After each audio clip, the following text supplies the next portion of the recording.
Hello, hello, hello. Hi. Hello. Hello. We have about 5 more minutes. I see there are more people joining in waiting room. Let me know if you want to ask me any questions before we let other people know. I do have one question. So like the survey that we do, is it better to just have a slide at the end, or should I give that to you to give them afterwards? Oh, no. Give it to the kids. Okay.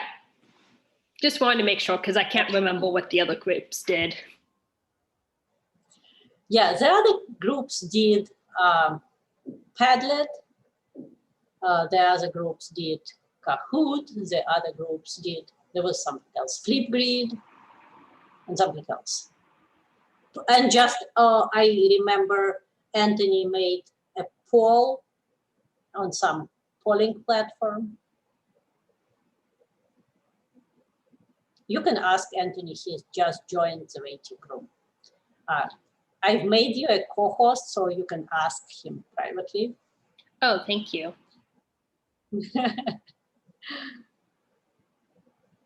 So,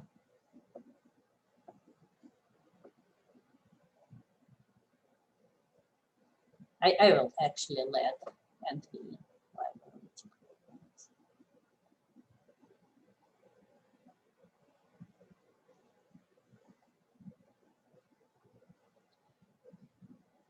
Hi, Anthony. Hi, Julia. How are you? Good, good. Waiting for everyone. Lauren had a question to you about the polling platforms that you used.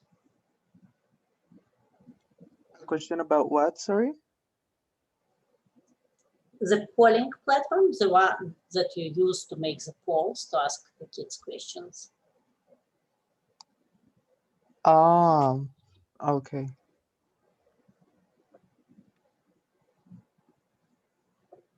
I don't know, Lauren, if you will have time. No, I actually have most of them made already. I was just asking for like the survey of how we did. I see. Which I made a Google form just this morning, so. I see. Okay, so it's actually time for me to let people in. So, are you ready? I will admit everyone, and then you can just share your screen and go. Almost ready. 1 more minute. It's not 2 of you, Lauren? Yeah, my teammates, they'll be coming in shortly. Okay. They're adding stuff about the research in the slide right now.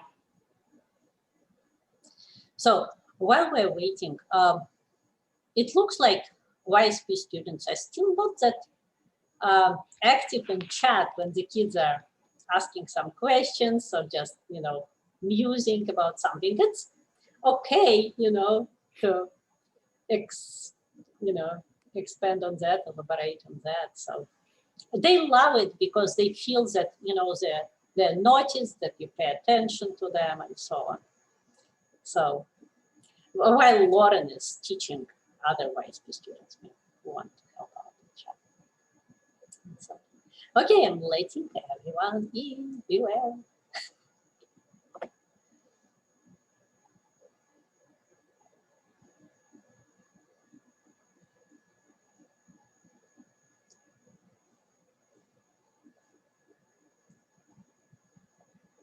Hello, hello, hello, everyone.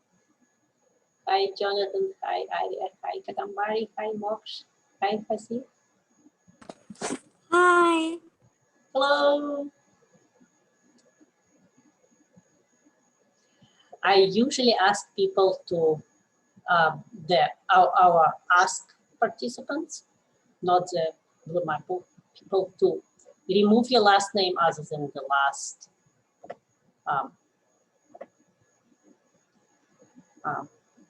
name because we're recording. Just, yes, thank you, Hasi. Yes, that's exactly right.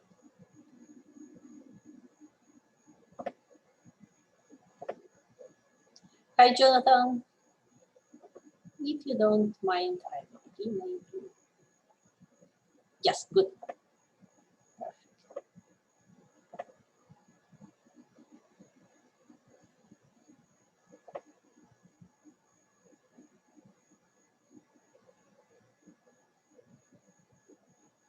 We're still waiting for people to join.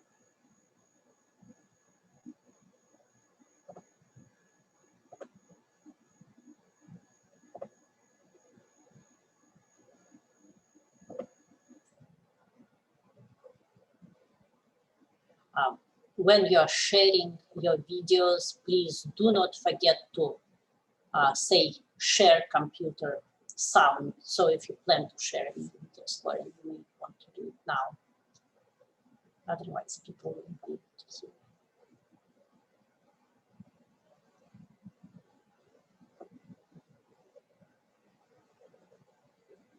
Okay, and I guess we're ready to start. So today we are going to talk about ocean worlds, and I'll just switch to Lauren and the rest of the team to talk to you about it. Welcome. Yes. Hello, everyone. Let me get my PowerPoint on the correct starting page.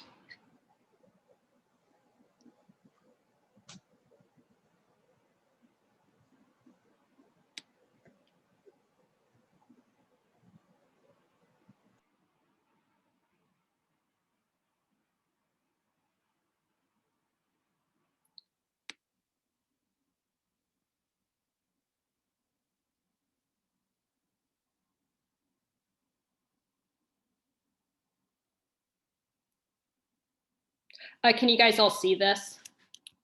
We can see, but we cannot hear. Oh, It says share your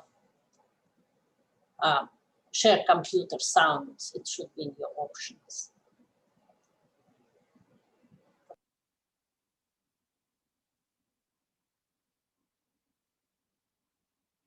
okay. And I'll optimize for video clip too. Okay.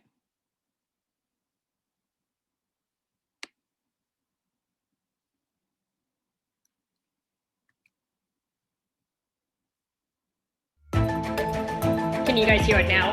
That's right, yes.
Okay, and that was a little introduction of some of the topics that we're going to be talking about today. And here's a nice quote by Carl Sagan that ocean calls, some part of our being knows that this is where we came from. We long to return. Now let's introduce our team. So our group is called SKL Oceanica 21. I am Lauren.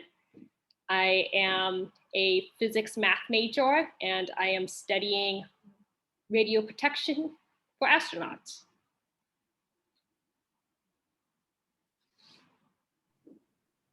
Hi, I'm Kashish Gupta. I'm from India and I am a triple major student studying biochemistry, chemistry, and zoology. And my research topic is detection technologies.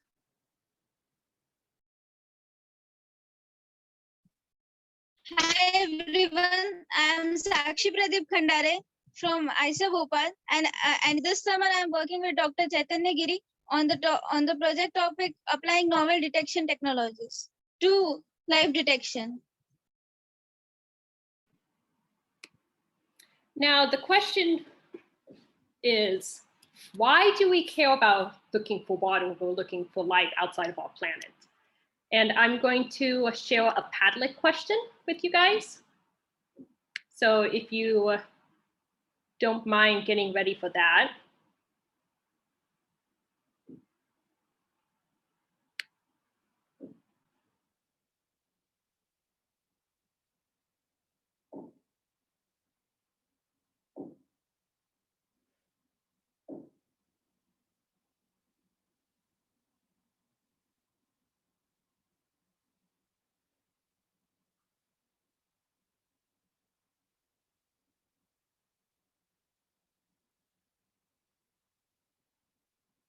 Lauren, you would need to put the Padlet link into the chat. Yeah, I was pulling up the chat. There we go. Okay. There's the link, everyone.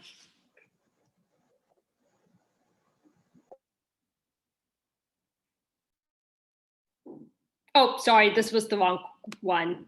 1 second. Do not click on that. I forgot that it defaults to whatever the most recent one was. There we go. Okay, let me put in the new one.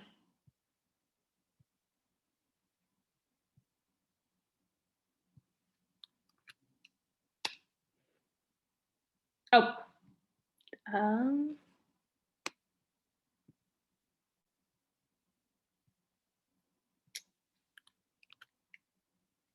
there we go. And please tell me why you guys think we look for water in oceans or liquid water.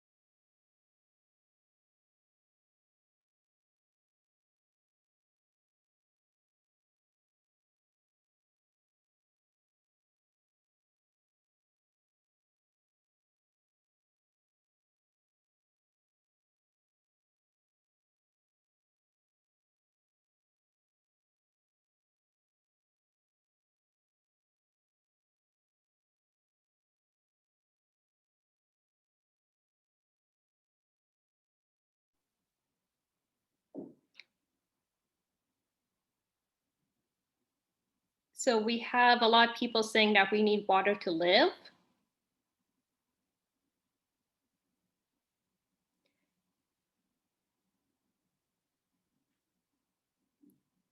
And people talking about oceans and how if those oceans, there's a potential for life that's like Earth, like what we have on Earth.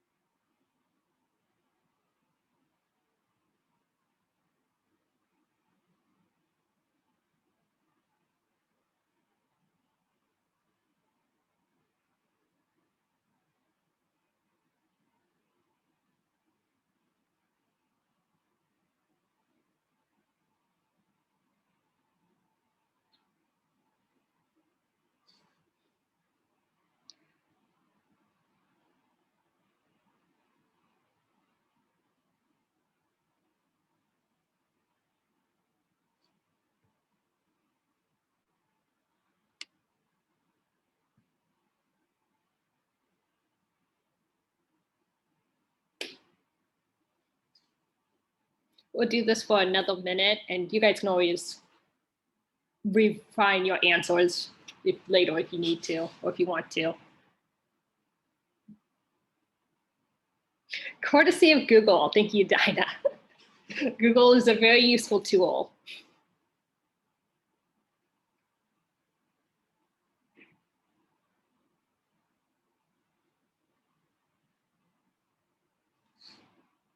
Yeah, we got a really good spread of answers. And we're going to be talking about why water is important for life in a little bit. So if we are ready, we'll go back to the PowerPoint.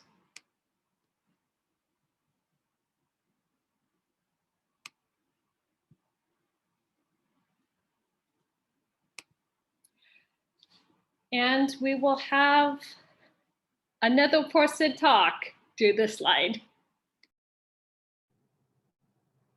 So yeah, I'm Kashish. So I will talk about this slide, why water?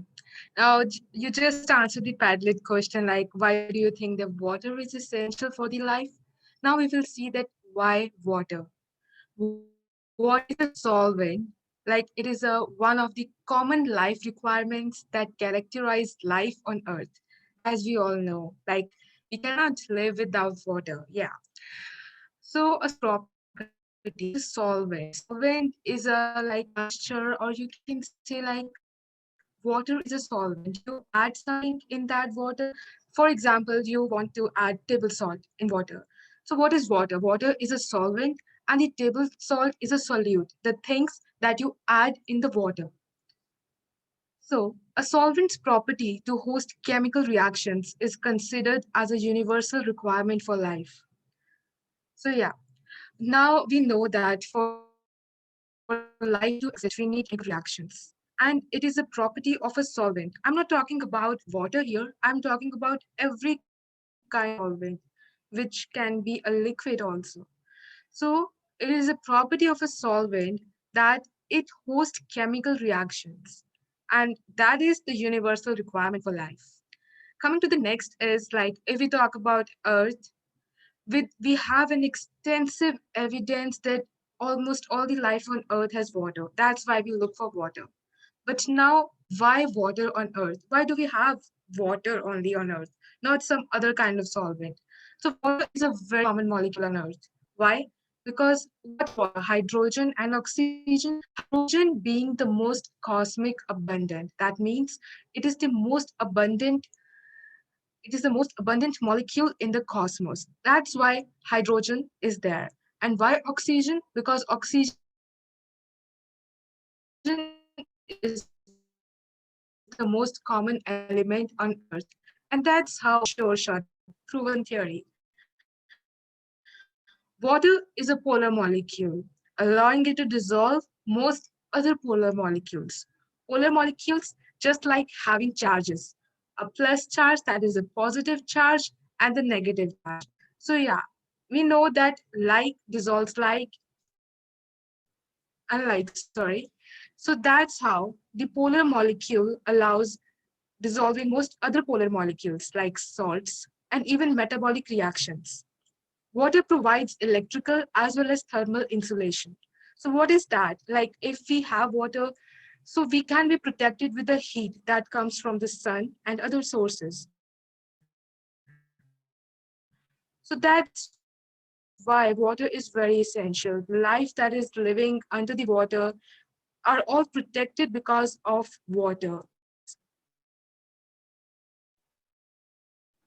And another reason that sun is important, or water is important, is because it helps protect us from radiation. Because the sun is a deadly laser. It has UV radiation and also solar flares, which can be very dangerous for cells, which for as far as we know, most living things need. And as you can see with this little graphic, water is thick enough to prevent, again, most rays of gamma, which is one of the harder ones, or one of the harder ones to block, and beta and alpha, which are also types of radiation, are easily blocked by water.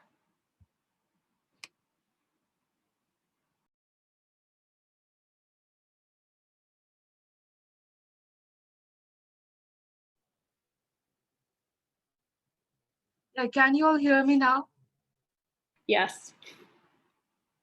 Yeah. So but is water is equals to life? That means like many of you wrote that in the Padlet question, that water is like equal to life, that we have life if we have water. But it doesn't mean like that. Presence of liquid water alone does not indicate life. Please mark these words. Why so? Possibly because of constraints from temperature, pressure, energy source, nutrient availability, etc.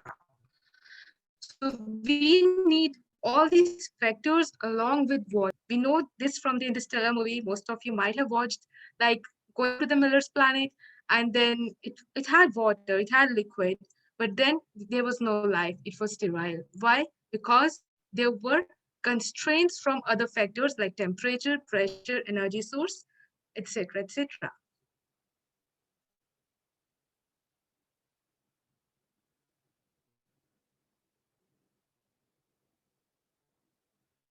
So now we will talk about origin of oceans.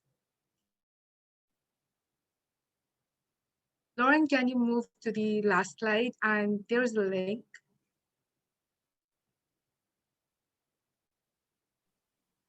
Yeah, let me, oops. Yeah, let me get that open. This one, right? Yeah, Okay. yeah. Forward one slide.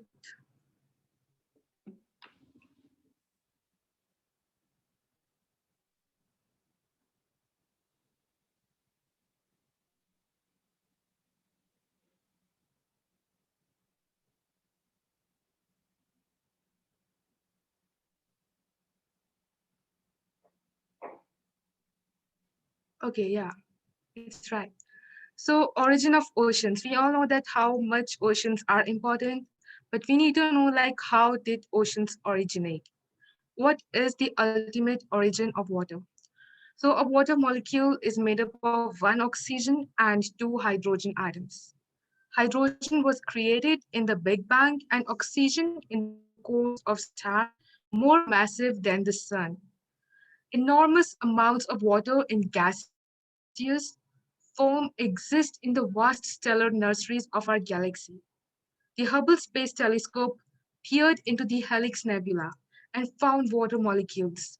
Hydrogen and oxygen formed by different processes combined to make water molecules in the ejected atmosphere of this drying star. The origin, yeah, when we say that we belong, has the origin from the stars.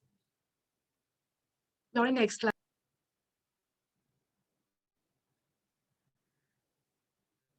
So we all might have heard about the Big Bang theory.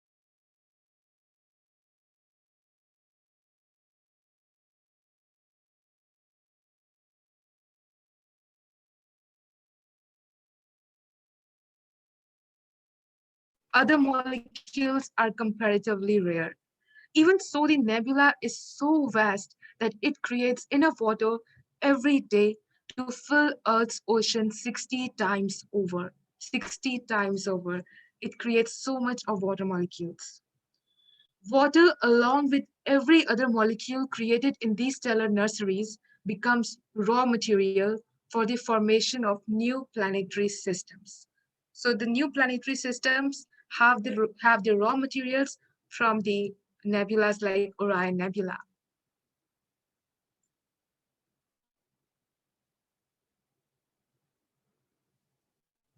Water molecules are abundant in planetary systems forming around other stars. It's not like we have only this star's sun, but we have other stars also in our galaxy and also beyond that. Water molecules have been found around the 20 million year old star Beta Pictoris. So this is the 20 million year old star where a huge disk of dust and gas hints at collision between comets, asteroids, and young planets.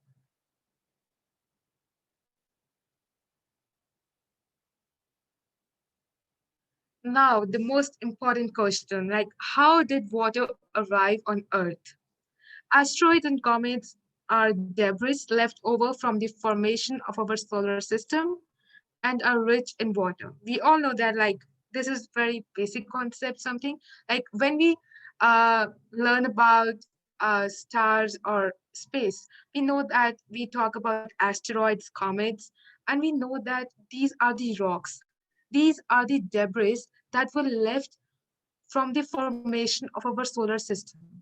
When our solar system was forming, we had these like debris, like some rocks, like when they collided, or some planetary collisions. This debris in the form of asteroids and comets were very rich in water, even today also. These small bodies are time capsules that contain tantalizing clues about what our solar system was like 4.5 billion years ago. That's why we want to study asteroids also. And that's why we do this, because this answers to our question of origin of life on water. Sorry, on Earth. So most asteroids orbit the sun between the planets Mars and Jupiter. We know that, like, when we see our solar system chart, we know that between the Mars and Jupiter there is an asteroid belt, and most of the asteroids orbit there. But many swing near the Earth and even cross our orbit. That's why we hear sometimes like an asteroid is coming towards Earth, or maybe it will pass by closely. That's why we hear such things. Comets are found in the outer reaches of our solar system. Comets are not very near. They are found like on the outer reaches of our solar system, either in the Kuiper belt, just beyond the orbit of Pluto, or in the vast, mysterious Oort cloud that may extend halfway to the nearest star. So that's how the water arrived on Earth, through asteroids and comets.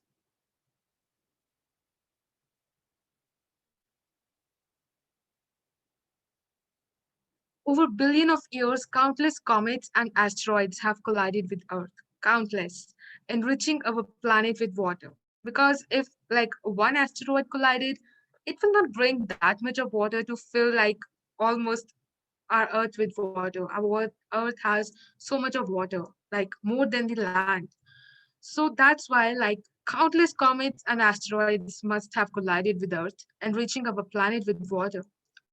Chemical markers in the water of our ocean suggest that most of the water came from asteroids. There are many chemical signatures in the form of like we have some signs. For example, when there is a detective, they search for some clues.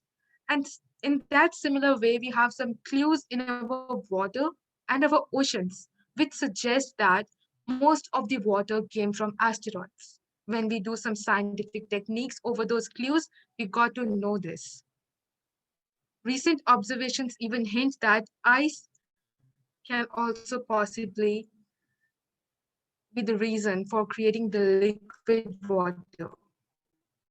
And it may exist in the interiors of asteroids or comets. Like in the interior, there might not be like liquid water.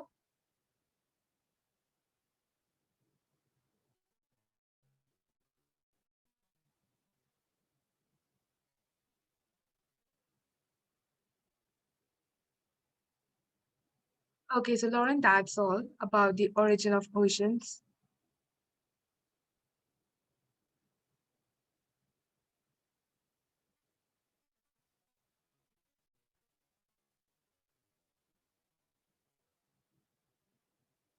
Do you have any questions? Please feel free to type in the chat or ask away.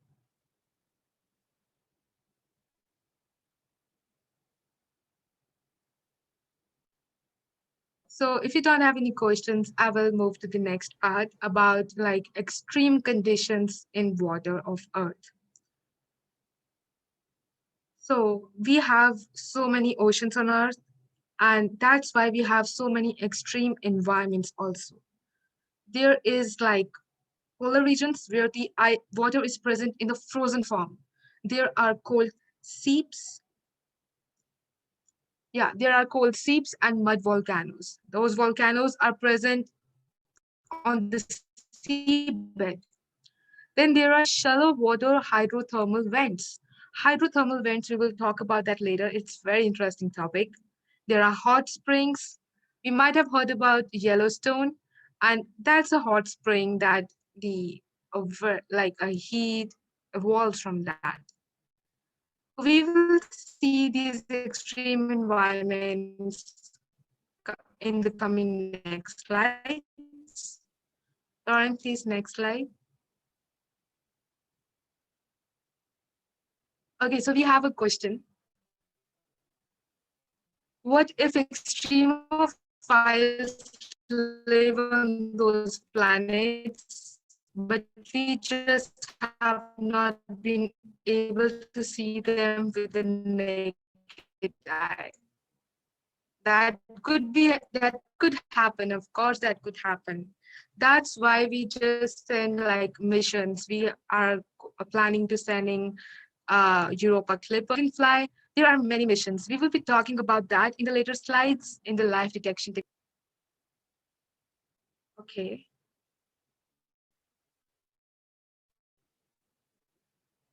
So are all oceans habitable? Now we are coming to Goldilocks zones.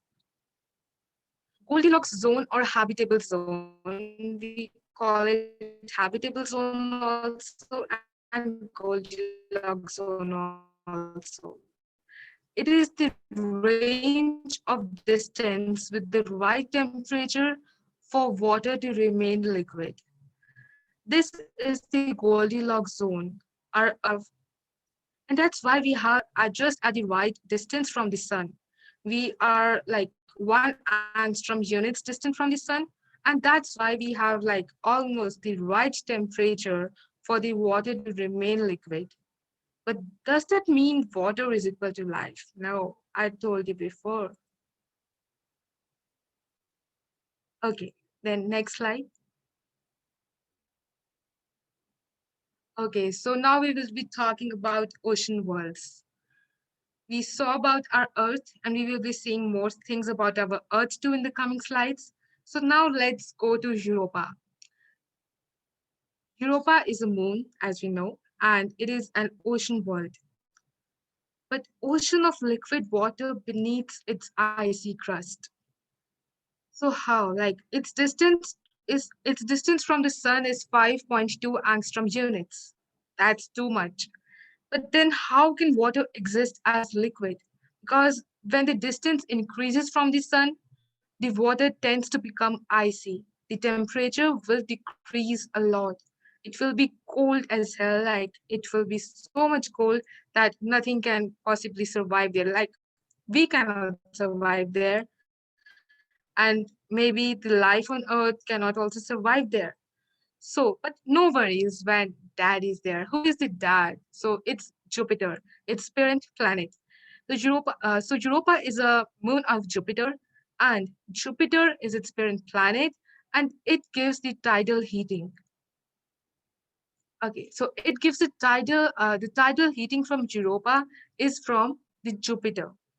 So that's how the Europa is able to maintain its temperature and can sustain oceans, not everywhere, but at some points of the planet. But still, there is an icy crust on the top layer. But below that, we have a hypothesis that there could be ocean of liquid water. But still, we have no like solid proofs. That's why we will be sending like Europa missions like Europa Clipper, which could tell that yeah, these water exist there. So is there life in there or not? So yeah, the status is updated that there is a dynamic ocean. Dynamic ocean means a ocean which could host life. It's like very active ocean. So yeah, it's time for a little bit questions. I will see the questions first. Okay, so just keep asking questions if you have anything. Okay, then potential plumes on Europa.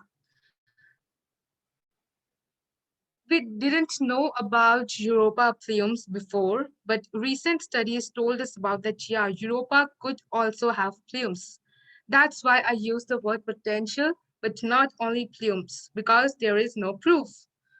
So what it depicts, this is an imaginary picture, an illustration, and this shows like if Europa have plumes, we have some evidences in the form of scientific theories, but we haven't seen that. We haven't seen that through a camera on any space probe that, yeah, Europa has some plumes.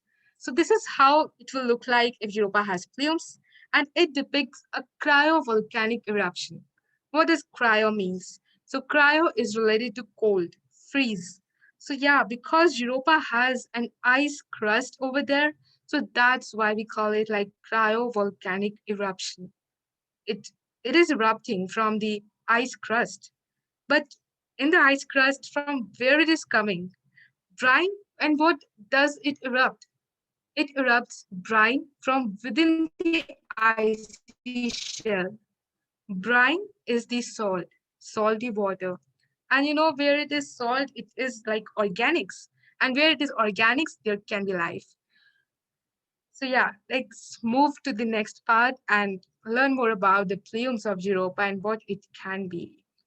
So what is the source of these plumes? We need to know about that. That are these plumes coming from ice crust or the interior ocean? The ocean is beneath the ice crust. And but we are confused like where it is coming from, ice crust or interior ocean.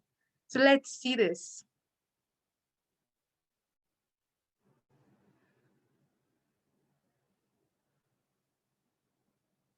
Yeah, hold a minute, please.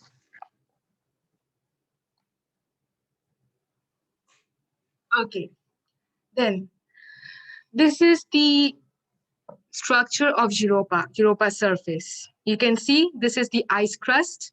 Below the ice crust, there is subsurface ocean. And below that, there is a volcanic seafloor. Where there is an ocean, there will be a seafloor. And just like on Earth, we have volcanoes, hydrothermal vents on the ocean bed. Like when we see some movies or some videos of scuba diving and all that stuff, we see that when people are swimming inside the ocean, we can see the mountains, we can see the elevations on the seabed. And that's what exactly it is, volcanic sea floor. That means there are some mountains kind of things. Now, what's the twist in this? Interior of Europa may contain an iron core surrounded by a rocky mantle in direct contact with an under icy crust, with an ocean under icy crust. So yeah, this is the iron core, and it is in the interior of Europa. And this is surrounded by a very rocky mantle. And this mantle is in direct contact with an ocean. This is the subsurface ocean, and it is in direct contact. You can see this here. It is in direct contact. That means the Europa planet is getting the internal heat. And what will this internal heat do? This internal heat will fuel volcanoes on the seafloor. What does meaning like? What do we mean by fuel? So, like, if we want, like, we know that we have volcanoes on our Earth also. And when does that volcano erupt? When there is some heat generated from inside the Earth's crust. And that's how same thing happens on the Europa.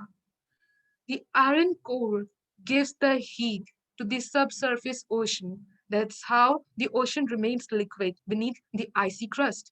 But still, because Europa is not getting energy from sources like sun, as we do, we don't have like liquid ocean all over the planet like we do have icy crust over the planet. Why? Because the temperature is extremely cold. But despite that, because of this iron core and the tidal heating from Jupiter, it is able to sustain the volcanic seafloor. The volcano becomes active. But what happens when volcano becomes active? So to learn that, we have to go back to our home Earth. So let's see that what happens here and how will it happen on Europa. Next slide, please. So yeah, this is our Earth. We have come back to our Earth and deep down into oceans. These two pictures, this is the underwater volcano. This is how volcanoes look like inside the oceans, on the seabed, on the seafloor. So what happens? Underwater volcano fuels up the hydrothermal system. They activates the hydrothermal systems. These are the hydrothermal systems. The picture below this is the hydrothermal systems.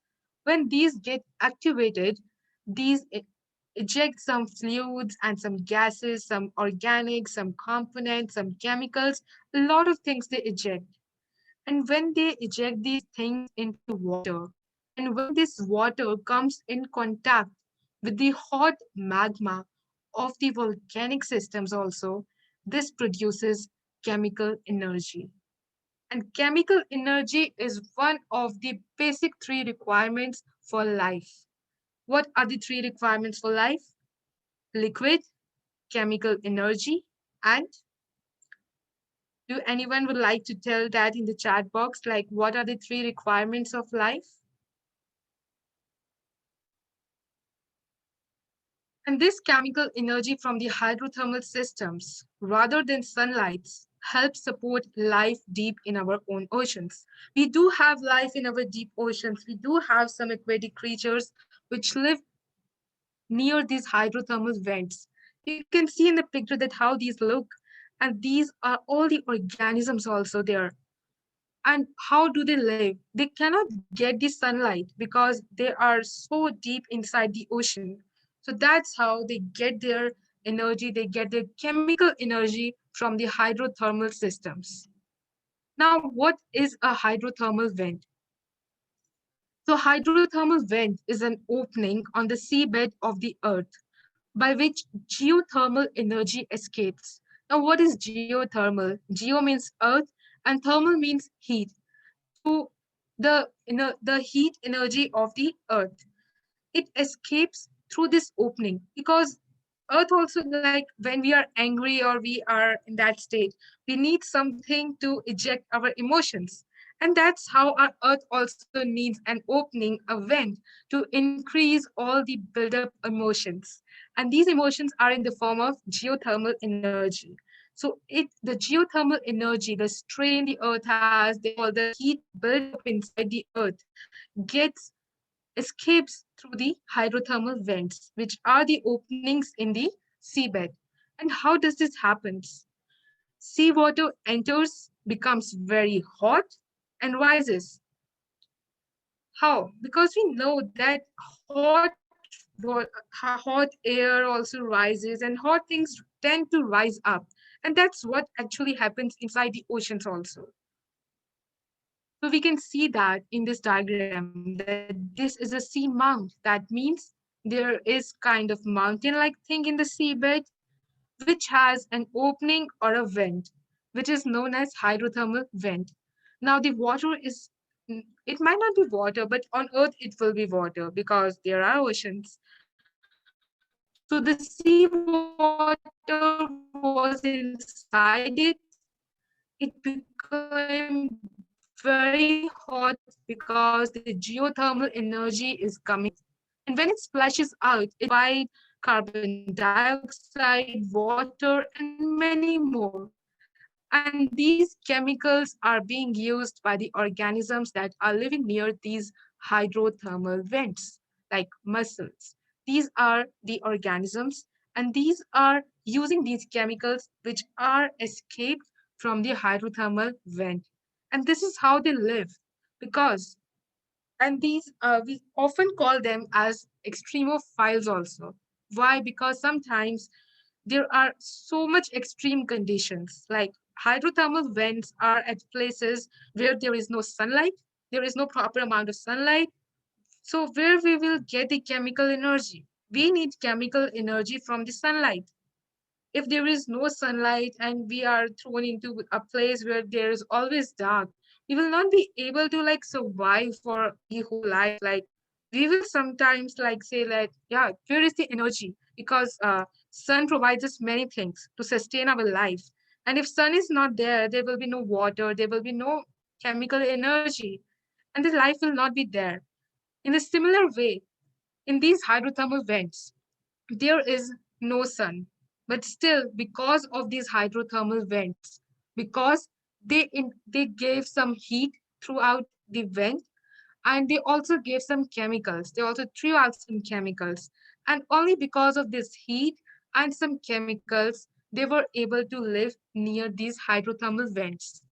People like us, we humans cannot live near these hydrothermal vents like without any support system or anything else. We cannot sustain on these chemicals like hydrogen sulfide, methane, etc. We can live on oxygen and we can give out carbon dioxide. But that's not with these microorganisms or some kind of animals or plants also living near these hydrothermal vents. So yeah. Next slide. So here are some examples of So life what that about here's some examples of life that live by hydrothermal vents. And so the first one is the Kiwa Kurisuka, or commonly known as the Yeti crab, which was found in 2005. So it's a pretty recent one. And it's found in the Pacific Ocean floor near Eastern Island. And most likely it eats the bacteria that like to be in the hot waters around the hydrothermal vents. And part of the reason it's nicknamed the Yeti crab is because it's very hairy. In this picture, you can't really see it, but on its claws, it's pretty much just covered in little fine hairs. The other one that's probably the most well-known is the giant tube worms, which they're not actually worms. They're actually bivalve mollusks. Mollusks. And they also live in the Pacific Ocean and found near hydrothermal vents, and they can get up to 3 meters long. And they actually use the chemical reactions produced by the hydrothermal vents in a form almost mirroring like a photosynthesis, but instead of using light, they use the heat from the hydrothermal vents. But they are not a plant, they are considered an animal. And then the third example I have here is an actual worm. It's called the Pompeii worm, and they are also found in the Pacific Ocean. But the interesting thing with them is that the tail bit, they actually stick it almost inside of the hydrothermal vents. And they, besides the water bears or the tardigrade, they are the animals that can survive the hottest temperatures. And interesting fact, the hairs on this isn't hairs, it's actually bacteria. And scientists think that's the reason they can survive such high temperatures.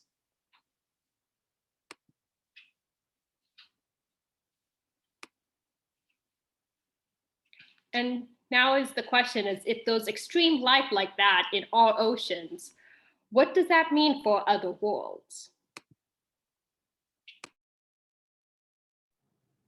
So maybe first let's take a short break and then come back to look over life on Europa, like how could life exist there and what could it look like?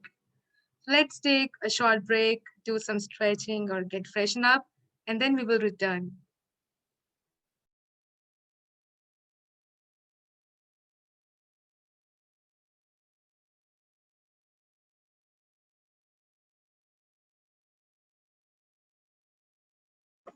Just to clarify, how short? Like 5 minutes? Yeah, it will be your 5 minutes. It is, Okay. Thank you. yeah. It's 23:16 here, and so we will be meeting at around 23:26 p.m.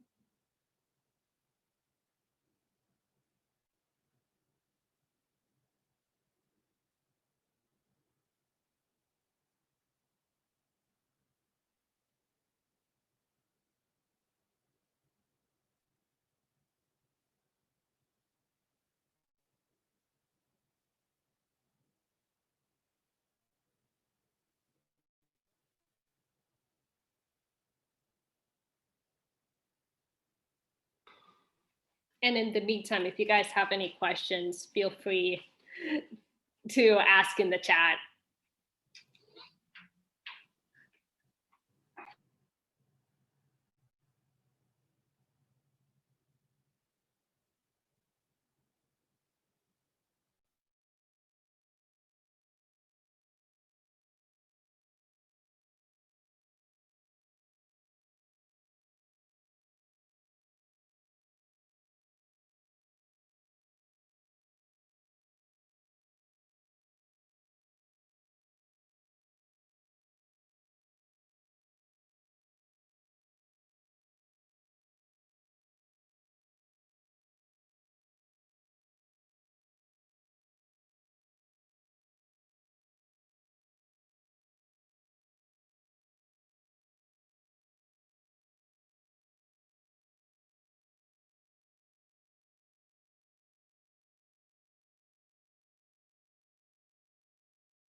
Is it time?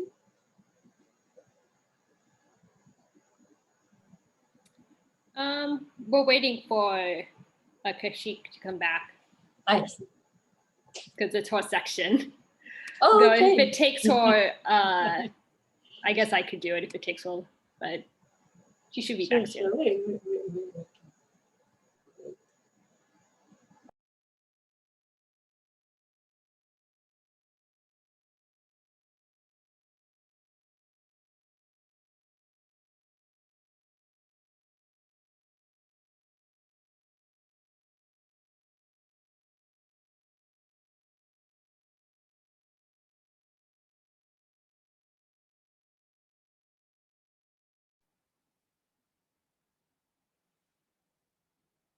Yeah, so probably now my internet will be much stable. If you have any problems, do tell me.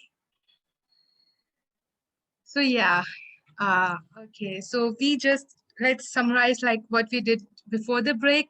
We talked about volcanoes, we talked about hydrothermal vents, and how do they provide energy to the organisms living deep in the ocean.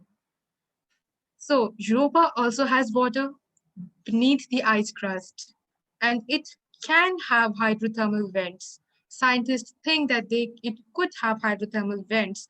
That's how the heat is provided to the oceans to remain in liquid water. And that's how, due to heat, the water rises up in the form of plumes.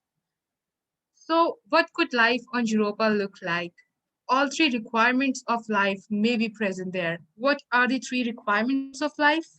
Liquid water, not maybe water, but yeah, liquid is a necessity. But here it is liquid water, which is the bestest option. Appropriate chemicals and the source of energy. Source of energy is Jupiter's tidal heating and hydrothermal vents. And appropriate chemicals are the chemicals which are in the atmosphere, which are provided by the hydrothermal vents and all that. To note about that, we need to send some missions there, and that's going to happen soon. So yeah, extremophiles may be surviving beneath Europa's icy shell. So what are extremophiles? Extreme plus philes. Extreme means, like a condition which is too extreme. And phile means loving. So the organisms who loves extreme conditions, who can survive in extreme conditions, maybe it is cold, maybe it is heat, maybe it's kind of not water, but something else, or maybe like they are not living on oxygen, but yeah, they are not living in oxygen. Those are also extremophiles. So Europa's oceans, the icy shells of Europa, have oceans beneath them, and beneath those icy shells, extremophiles may be surviving, may be. It's not sure. To make that sure, missions need to be sent there.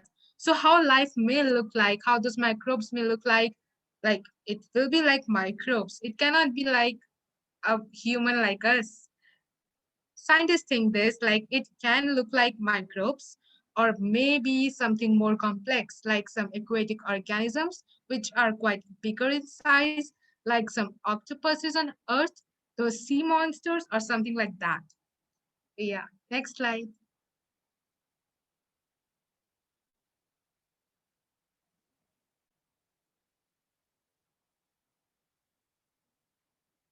Okay, so now we come to Enceladus. Enceladus is Saturn's moon. We just talked about Europa, which is Jupiter's moon. Now we came to Saturn. And Enceladus is very famous because Cassini mission, Cassini-Huygens probe just like collected its plume material. It is like spraying its ocean out into space. And it is young and restless planet. So spraying its ocean out into the space, that is so like interesting thing. Like if the ocean is being spraying out of the, okay, wait a minute. I need to admit. Yeah. So you can see this in the picture below. It is the ice shells, and in this is like a ridge between them, a fissure. from which these plume material erupt out. We talked about Europa's plumes. In a similar way, Enceladus has plumes. Though Europa plumes are not like, yeah, it is sure. It's not like that. But Enceladus plumes are sure because Cassini-Huygens mission like probe just passed through the Enceladus plumes. And that's how we got to know about these ocean moons. Yeah.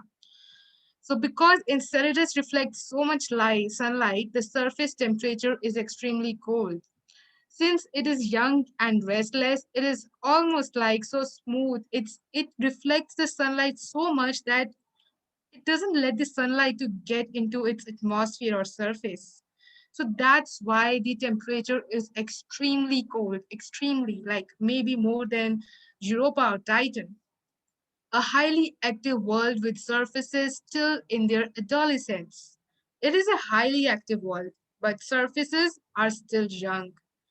Jets of water vapor and ice particles erupt from the underground ocean through deep icy crevices called tiger stripes. This is what we call tiger stripes. And through these crevices, the ice particles and jets of water vapor erupt out directly into the space. An unusual amount of heat from South Polar region. This happens on the South Pole, near the South Pole, not everywhere on the Enceladus. It's just on the South Polar region. And interestingly, there is an unusual amount of heat from the South Polar region also. But it is a mystery. There is like, could not find the reason behind like why it is so much heat on the South Polar region. We need to find that. Okay, so it also has a dynamic ocean, and yeah, it could support life. So how would life on Enceladus could be right stuff to fuel life?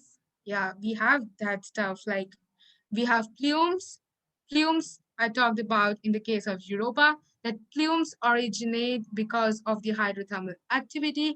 So might be there are hydrothermal vents on Enceladus too. And due to some tidal heating, there is chemical energy, and then there is liquid water. So all three necessities for life are there, and so it's right stuff to fuel life. A few years ago, scientists found evidence of hydrothermal reactions also, producing hydrogen.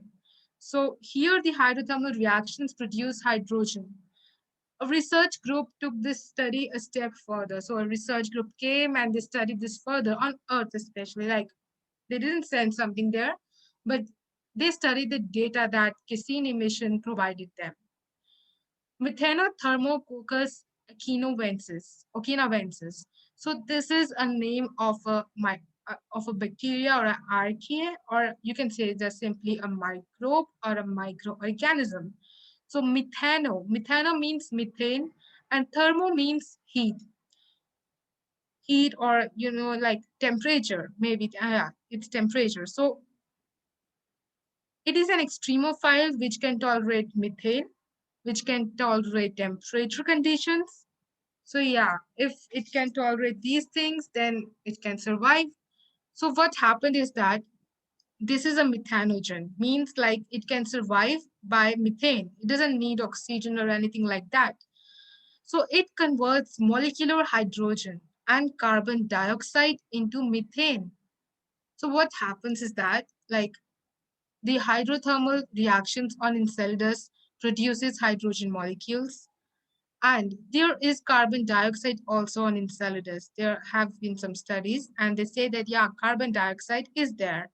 From the Cassini, we found that Enceladus plumes contain these materials. And this methanogen bacteria on Earth, we have this on Earth. So we have found that in Earth, if we provide these conditions, we provide a very low temperature, we provide molecular hydrogen, we provide carbon dioxide, and since it is a methanogen, it will produce methane.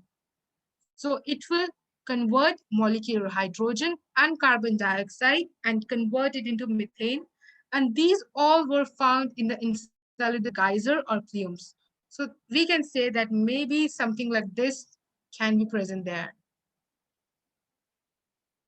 So, okay, next slide. Now we come on Titan. So Titan, only world beyond Earth that has rivers, lakes, and seas on its surface. It's astonishing, like only world beyond Earth that has rivers, lakes, and seas. We have seen like rivers, lakes, and seas on our Earth. But imagining that there is a moon where all these three things are present, yeah, it's astonishing. But there are many things which you need to know.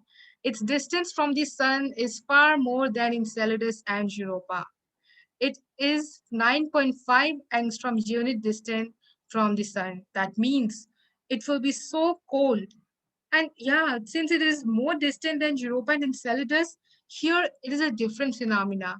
There were ice shells, ice crust there, but on Titan, the water ice plays the role of rock. There are so many big rocks, and all those rocks are made up of water. Can you imagine, like on a surface which is totally alien surface, there are rocks of water because it is so cold there that it formed rock. Titan has hydrocarbon. Hydrocarbon is something which contains carbon, hydrogen. So examples of that hydrocarbons are methane and ethane. So methane and ethane are present as gases on Earth. We haven't seen like liquid methane and ethane as a very popular biological things present here in life. But on Titan, methane and ethane are present in liquid form. It has also an Earth-like water cycle, but yeah, it is not water there in that water cycle, but it has a cycle like it rains, and then the rain fills up the lakes, rivers, and then the liquid evaporates, and then it again rains, and this kind of cycle continues. And we have seen this cycle on Earth in the form of water cycle, but there it is something else. High in Titan's atmosphere, methane and nitrogen molecules split and recombine to form organic chemicals containing nitrogen, oxygen, etc. So, in Titan's atmosphere, if we go more up, Titan has the most dense atmosphere. So, yeah, if we go up in the Titan's atmosphere, methane and nitrogen molecules split, they break apart and recombine and then recombine to form organic chemicals which contain nitrogen, oxygen, and many other organic molecules. And these organic molecules on Earth can provide life. So why not on Titan? So yeah, status updated about Titan that building blocks of life may be present there because these organic molecules can build up life. So now let's talk about Titan's atmosphere. Source of methane is mysterious. Titan has methane, nitrogen, argon in its atmosphere. But where did this methane came from is still mysterious. Nitrogen and argon are present on Earth also. And because these are some cosmic abundant elements, these are present in abundance in our cosmos. And that's why Titan also has these molecules. But where does this methane came from? And we don't know. Coming a little bit below, we can compare the atmosphere of Earth and Titan. Earth has ozone, while Titan has still a thin haze layer, thick photochemical haze. So, thin haze layer, we don't know like what kind of gases are there. We know about the upper atmosphere, but we don't know about this area, that what thing happens here. Now, coming back to Earth, here we can see that there is water, and these are some like the seabed and all that land stuff. But here it is like it is raining, it is methane. It is not water, it is methane.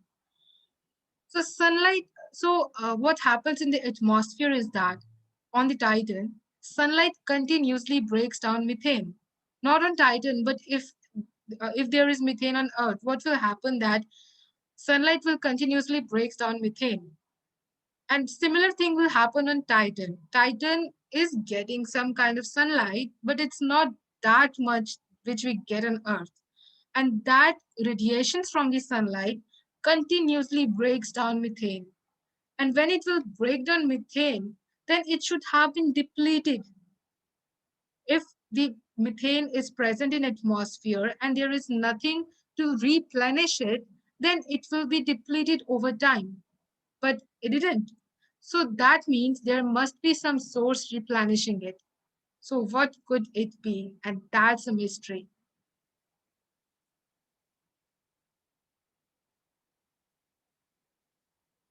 So this is a very exciting video of Titan touchdown. Yeah, we went on Titan's surface also. So let's see this video.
So this was the actual image that Huygens probe went to the Titan.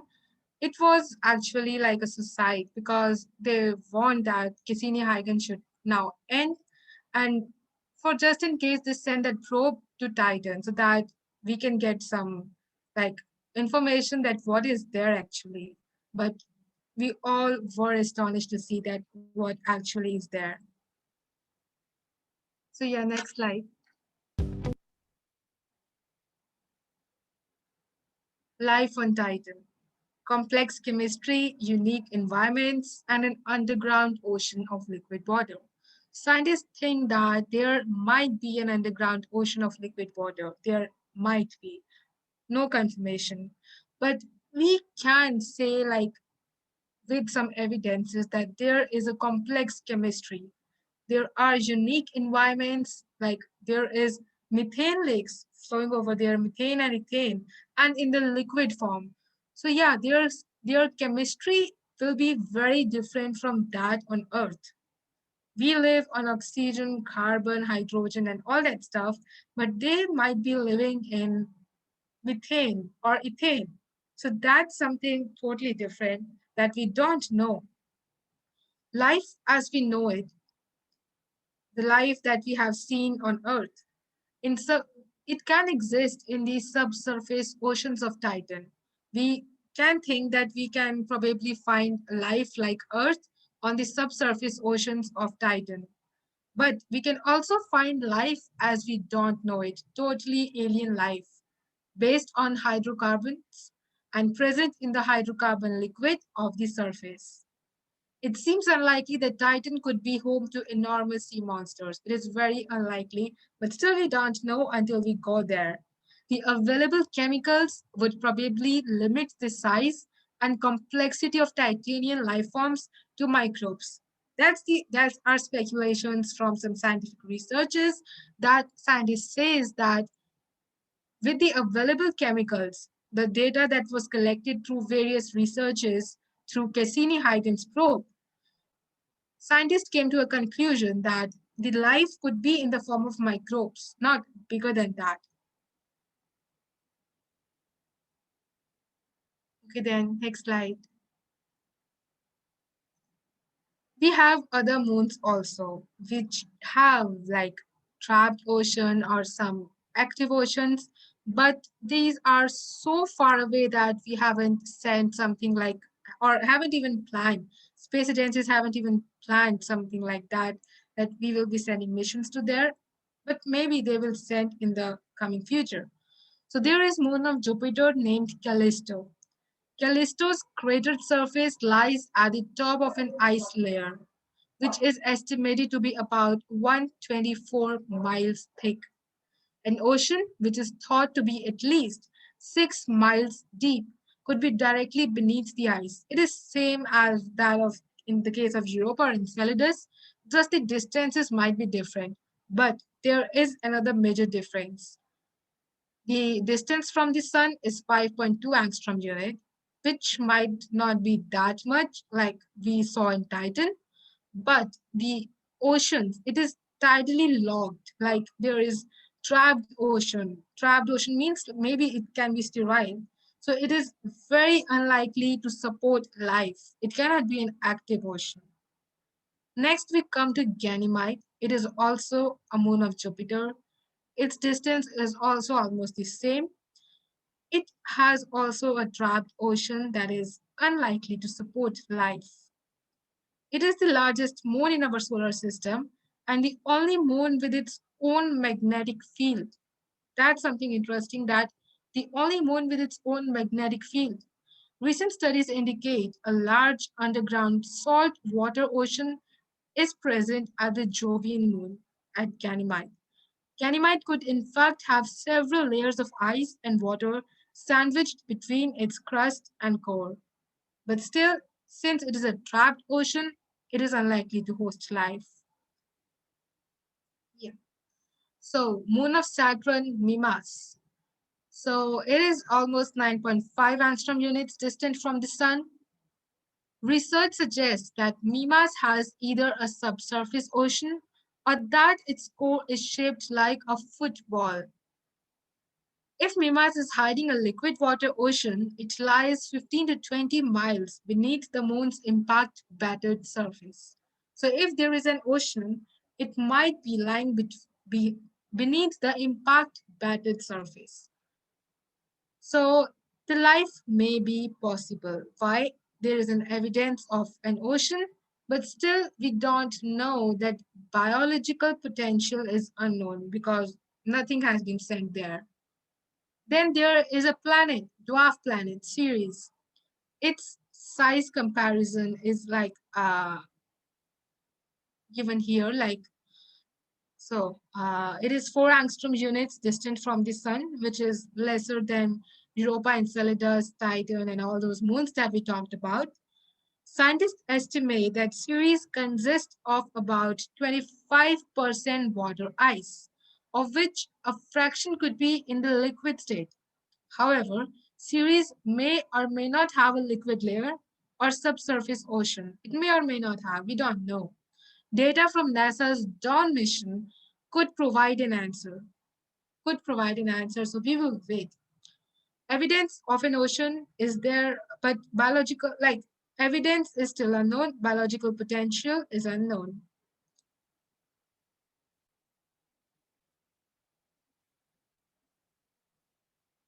Then there is moon of Neptune, Triton. It is very distant from the sun, 30.1 angstrom units. Active geysers on Triton. Like Enceladus, we have plumes on Triton also. It was discovered by Voyager because Voyager is the only like mission which has the solar system almost. And there are active geysers on Triton which spew nitrogen gas, making this moon one of the known active worlds in the outer solar system. It is in the outer solar system and it is an active world because it is hydrothermally, like it is very geologically active because it is spewing out geysers of nitrogen gas. Volcanic features mark its fractures, mark its cold, icy surface, likely results of tidal heating. Tidal heating might be there. A subsurface ocean at Triton is considered possible, but is unconfirmed. We don't have any confirmation. Then there is Pluto, dwarf planet Pluto, which we excluded from our solar system, a world of many unknowns. Pluto could have rings, geysers, and perhaps a subsurface ocean. It is like a world of unknowns.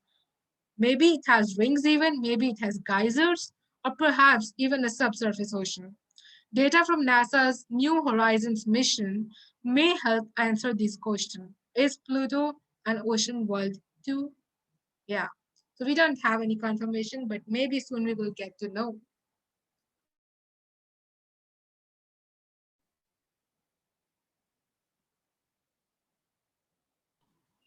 So now we're gonna watch a little short video about the stuff that NASA's working with making robots to kind of explore these worlds.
And now I have a little Padlet question for you guys.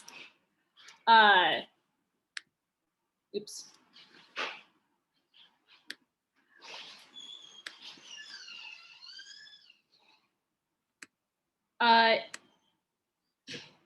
If you guys could name a robot that was going to be sent to explore one of these planets, what would you name it?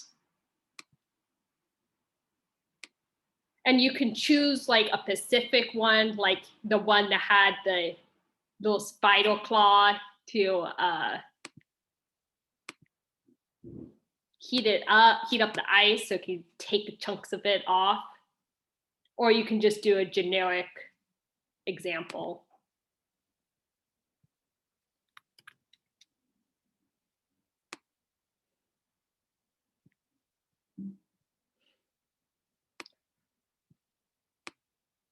And if you want, you can say what this robot, which moon or dwarf planet this robot's going to be sent to.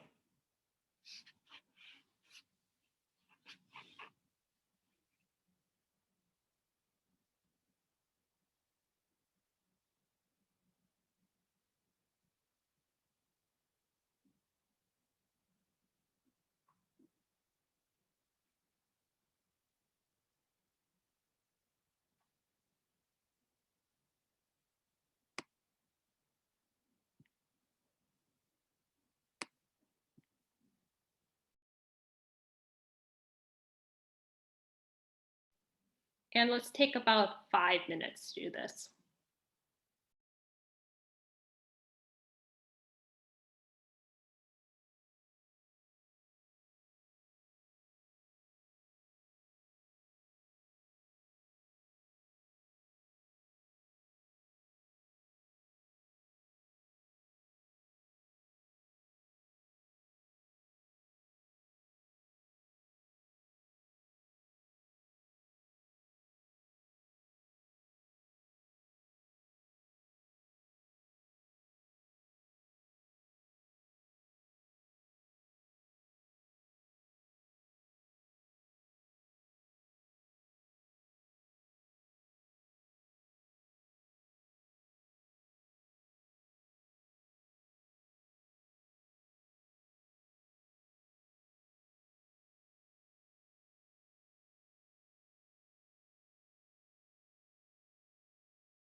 Oh, I love all your guys' suggestions. We have a couple for Splash, which I think is a nice one, especially for if it explores a moon or dwarf planet that has actual liquid. Oh, Pathfinder. That's a nice one. Hydro Aura. That's very cute. And then Deck Meteor 2 and sends it to Sirius. Ooh, I like it. A female human skeleton system. That would be very fun. Penguin, that's very cute. That would be a fun design for a robot to make it kind of look like a penguin so it can swim.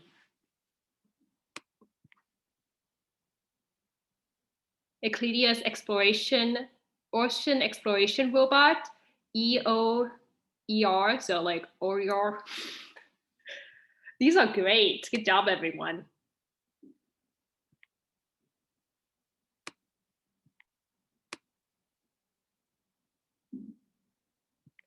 Okay, I think it looks like you guys are done for the moment, but you can always keep going. But let's get back to the PowerPoint. And if, of course, if you guys have any questions, feel free to ask in the chat and we can always pause and answer them.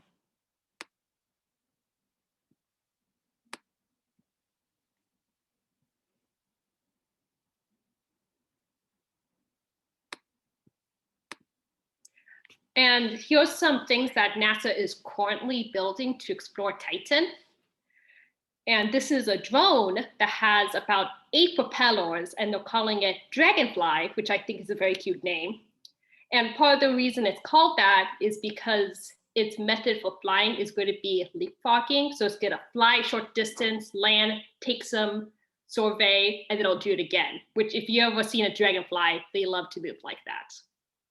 And it's planned to launch in 2027, so that's not too far away. And it'll be arriving in Titan in 2034 if everything goes according to plan.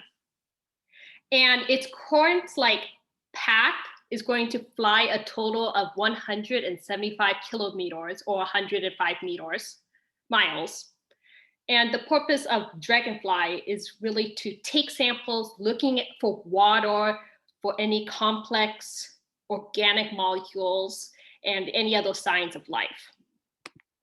And then this is another idea that NASA's working on that might be ready in the 2030s. And it's a sub to actually explore the methane oceans. And it's going to be fully automatic, and it'll be doing more detailed measurements of the ocean. So it's going to be finding the currents, if there's anything in the oceans, where the methane's coming from. And the idea is that this prototype would also be used later to explore Europa and Utrotheta. And now we're going to talk about life directions. Hi everyone. I hope you are enjoying our presentation and learning something new. So now let's move on towards the topic, life detection technologies for exoplanets. First of all, in this graphic, we are viewing the timeline for life detection technologies for exoplanets. Now, we are starting here from 2020s today until 2035 and beyond. So, first of all, we have the Hubble and Spitzer mission, learning the science of exoplanetary atmospheres and hot Jupiter. Then we have the Kepler mission, present in 2020s for studying the abundance of exoplanets. Then we have the TESS telescope, which is learning the science of nearest transiting planets. Then we have JWST, that is nothing but the James Webb Space Telescope, which learns the science of atmospheric chemistry and which would be launched soon. Then in the 2025s, we are thinking of learning the science of direct imaging, exozodiacal dust, and exoplanet diversity. Here, I would like to explain the term exozodiacal dust. Exozodiacal dust is nothing but 1 to 100 micrometer size grains of amorphous carbon and silicate dust that fills the plane of extrasolar planetary system. These are observed interior to the asteroid belt. Also, the Roman Space Telescope would be powered up with the starlight separation coronagraphs. Don't worry, we have coronagraph slide in the next. Also, then in the 2030s, we would be having Starship Rendezvous, which would study the science of habitable exo-Earth discovery, and also Origins, HabEx and LUVOID, and exo-Earth interferometer. These all are our possible missions which we will be planning for.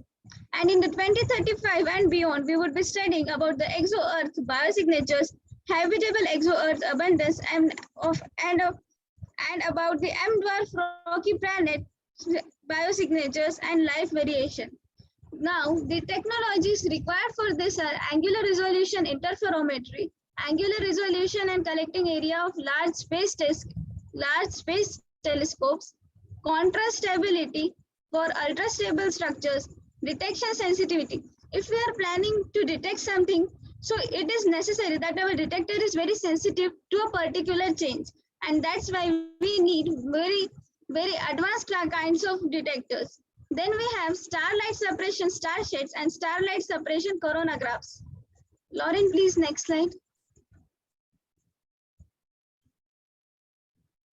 Am I going too fast or a bit slow?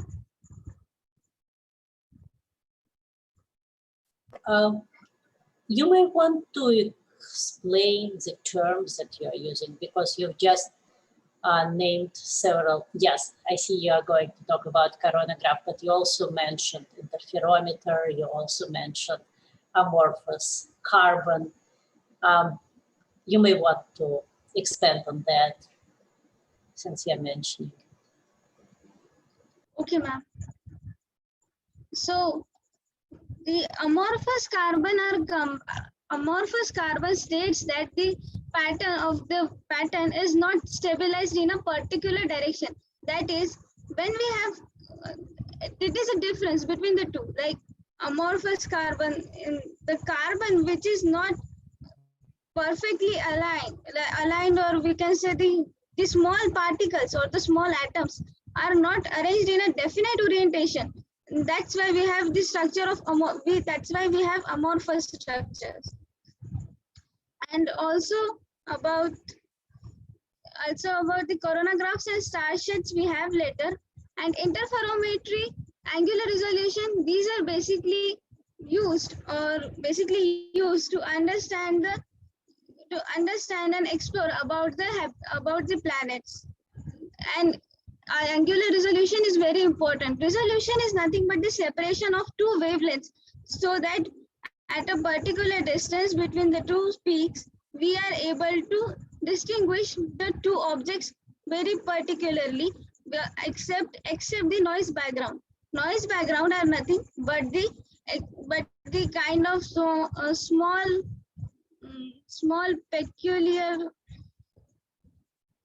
peculiar corrections. Like resolution is nothing but the ability to resolve it in a better manner. Lauren, please, next slide. So first of all, we have the coronagraph. A coronagraph is nothing but a telescopic attachment designed to block out the direct light from a star, so that nearby objects which otherwise would be hidden in the star's bright glare can be resolved. Most coronagraphs are intended to view the corona of the sun. Corona is a part of the sun. Corona is a layer present in the sun. Now there are the stellar coronagraphs. Coronagraphs are basically two. First one is the solar coronagraph.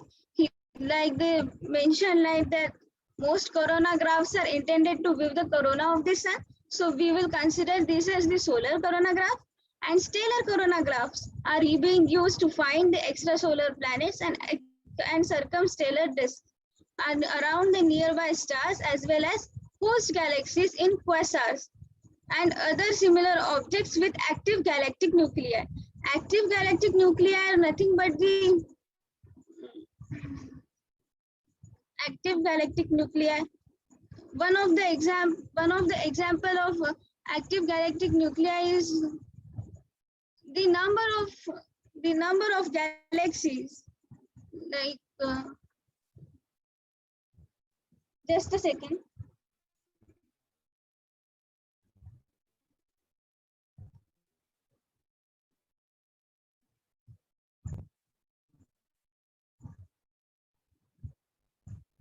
Can you please move on? Can we please move on to next slide? Now here is the principle of coronagraph. First, this is the telescopic pupil or the lens present within the telescope. The light enters in the form of rays through the lens, and then it gets converged to a single point known as mask. At this point, there exists airy pattern. The light forms the airy pattern. Then these airy patterns are then allowed to pass through the mask again via a second lens, and then it goes on till the Lloyd stop or the coronographic pupil. From the coronographic pupil, then we have another lens, and again the specific, and then reducing the background noise, we just have the focused solar ray, focused stellar rays. Since we are here, either stellar or solar rays on which are being detected on the detector plane in the form of wavefronts. Wavefronts are nothing but the light rays which travels in the direction in a direction at 90 degree to itself. In a very layman term, wavefronts are nothing but the ripples of light waves. Please, next slide. So here is the star shed or star separation. Star shed technology is nothing but it separates but is a separate spacecraft that blocks out light from the parent star, so that the exoplanets under scrutiny are more easily detectable. So here the telescope, here is our telescope, and here is our target star at the bottom. And here is our exoplanet which is revolving around the target star. So the telescope first finds this target star, and then we have the 10 perimeter truss. Truss is nothing but the supporting for the 8 meter petals. And then when it is arranged like this, and here are the petals which are being covering all the light.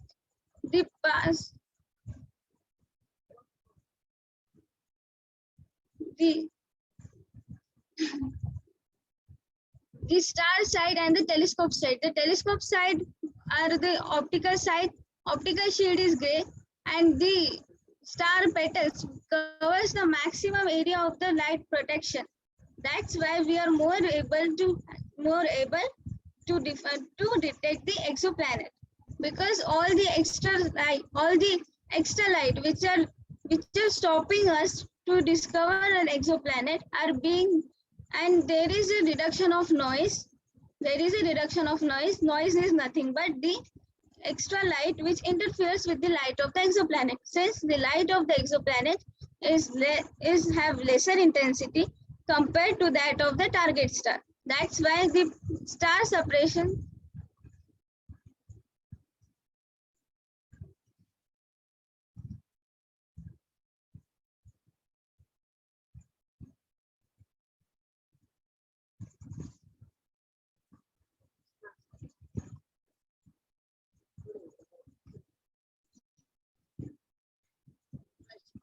actually, firstly, in the first slide we have shown, so we have seen, so in the first slide, first graphics, we have studied we have mentioned the technologies which would be applied for the further coming telescopes. That's why I have mentioned here that's why in a brief I have mentioned here these topics. And to detect life on the ocean worlds,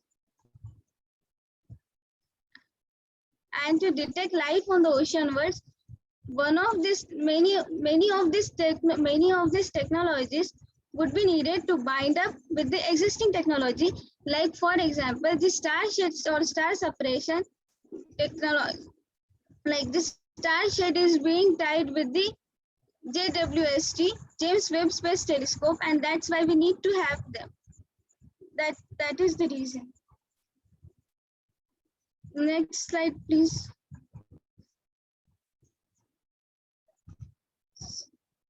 That's so. As I have said, that the star. This is our JWST, James Webb Space Telescope, and the difference between the flower-shaped disk, 40 meter in diameter. The distance between the two are the 30,000 kilometers, and this is our star, and that is how we would be focusing on defining our star. Actually, the habitable zone requires the habitable zone. One of the main conditions of the habitable zone is that the planet should be that the planets orbiting towards the star should be in a comfortable zone where the ocean worlds exist.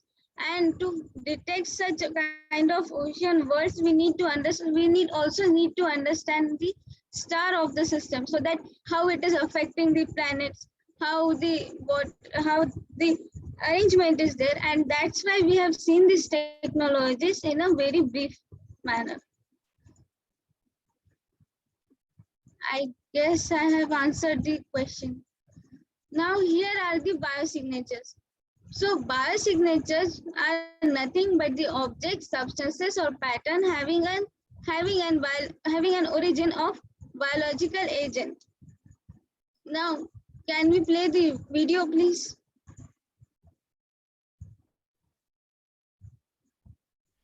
Let's talk a little bit more detail about how we look for biosignatures of gases produced by biology in the atmospheres of extrasolar planets.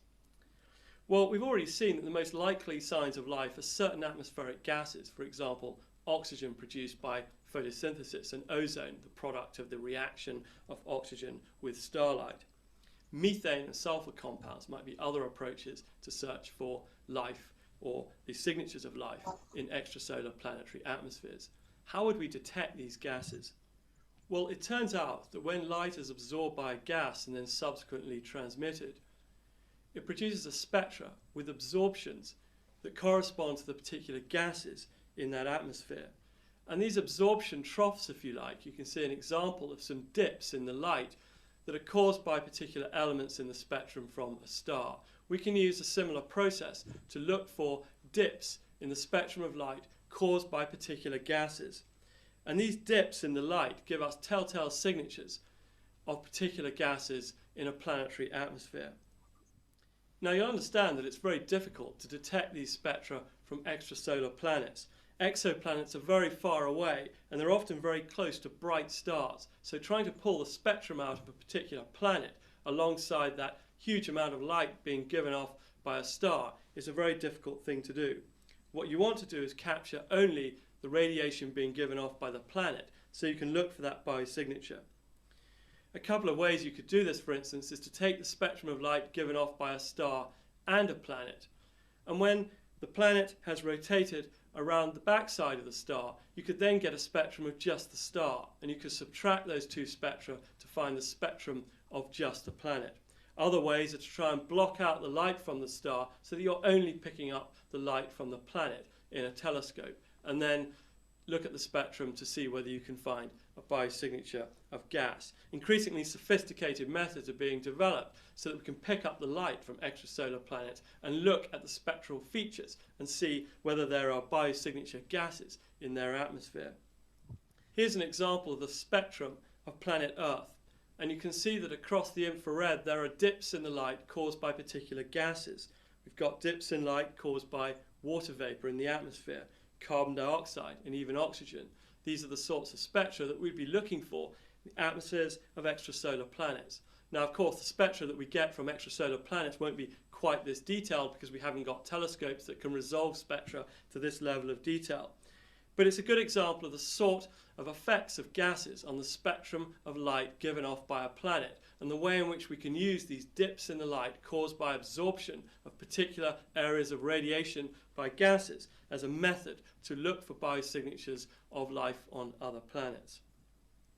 One of the things that astrobiologists have to decide is which biosignatures should be prioritized, which ones should we look for and give greater priority to when we're looking for life around other stars. Well, for example, we could look for oxygen and ozone. This seems to be the most reliable biosignature of life that we know to date.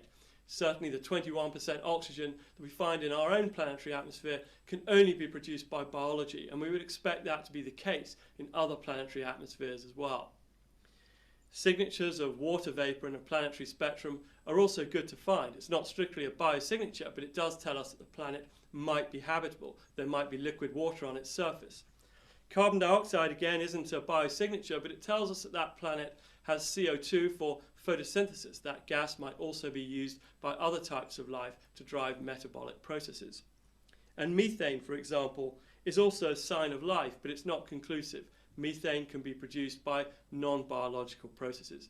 And so on and so forth. By looking at particular gases, we can develop priorities of the most reliable biosignatures, going from gases like oxygen and ozone through to other gases that may not be biosignatures, but might tell us that a planet is habitable.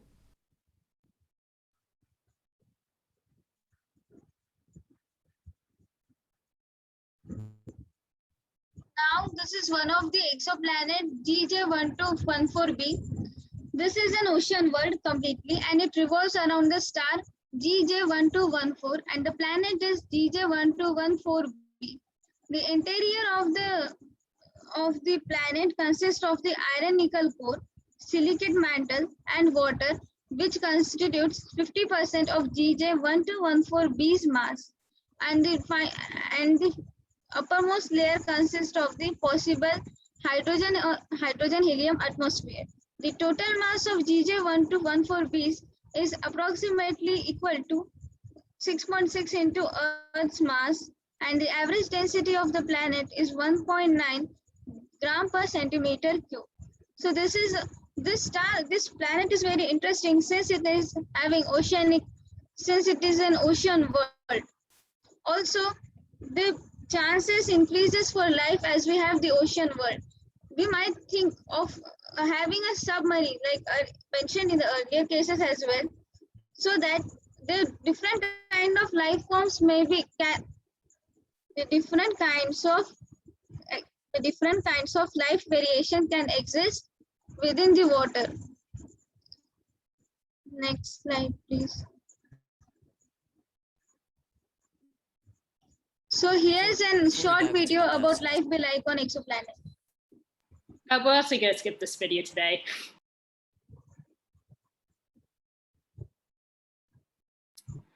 We want to do a very quick breakout room where you guys can pick one of the plans that we talked about and in teams come up with what you think life would look like. You can either draw, you could do a little short poem if you want.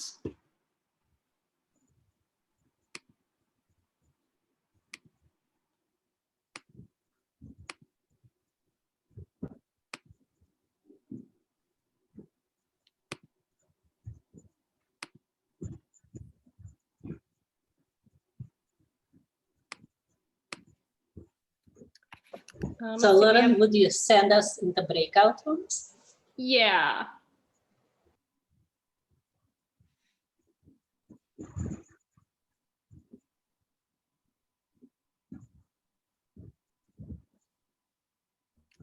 I'll do 4 breakout rooms.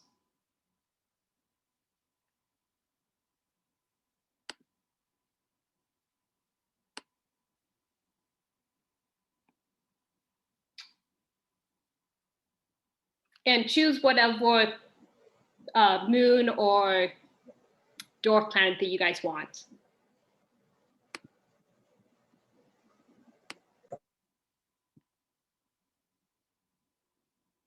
And we'll come back in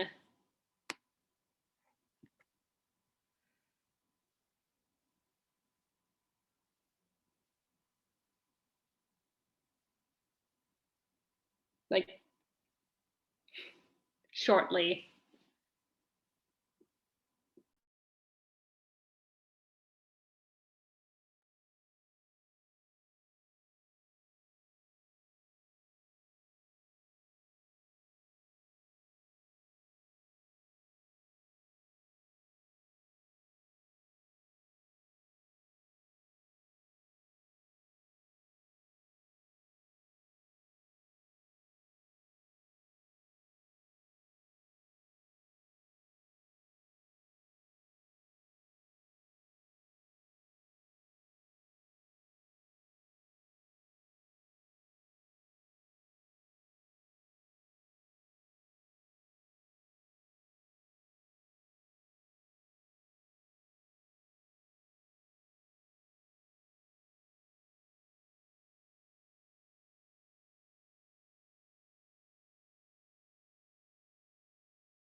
Hey, welcome back.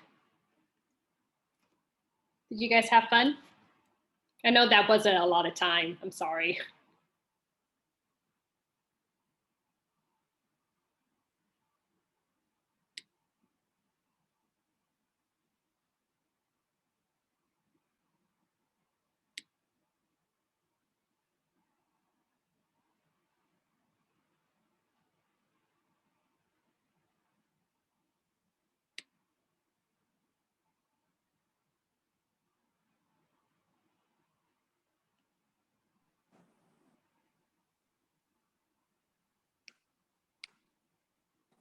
Okay, is everyone back?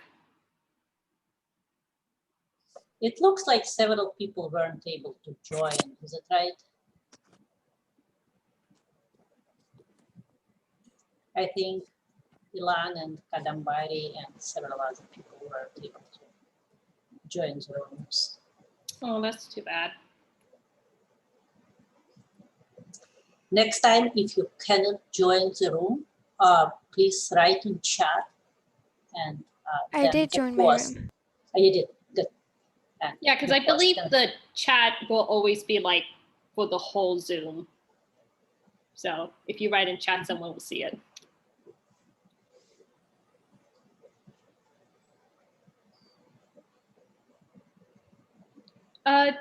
Do any of you guys want to quickly share what you guys talked about in your groups? You can even write it in chat if you want. I think Moksh wants to go first, right? Just unmute yourself.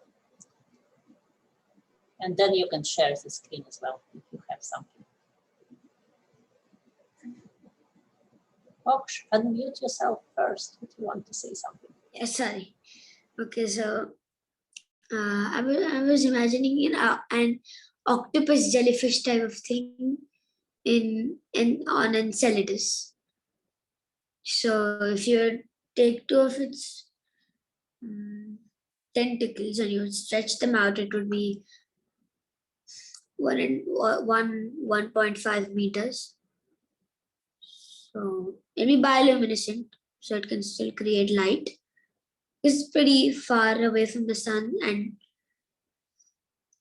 it'll be away from the higher thermal events as much as possible.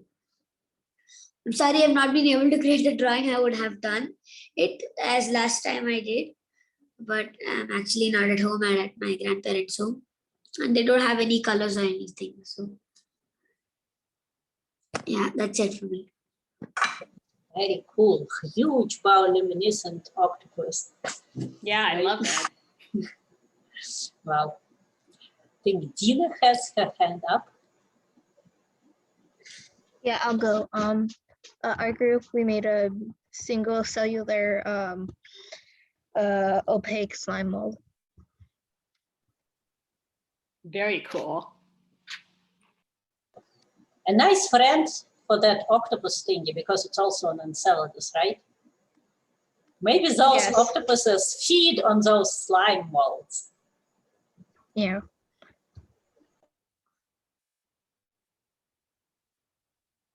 I could try that. The octopus could eat those slime molds, but they are just a single cellular.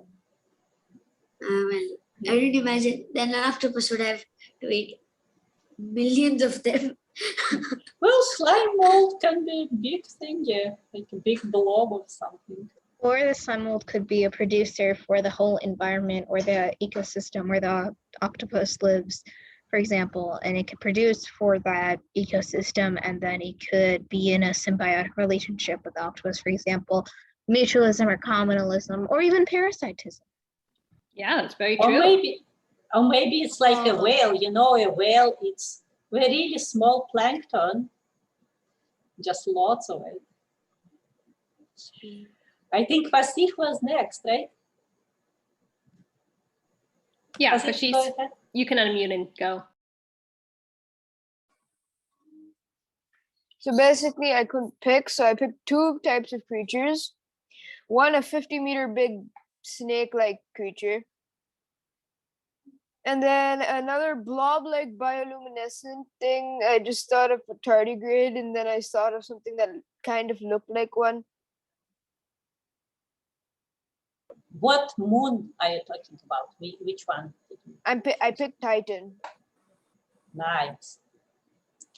A big snake on Titan. Yes, I would not like to see, well, maybe I would like to see a snake on Titan. Depending how Not big if it it's is. If I could ride it, 50 that would be very meters. cool.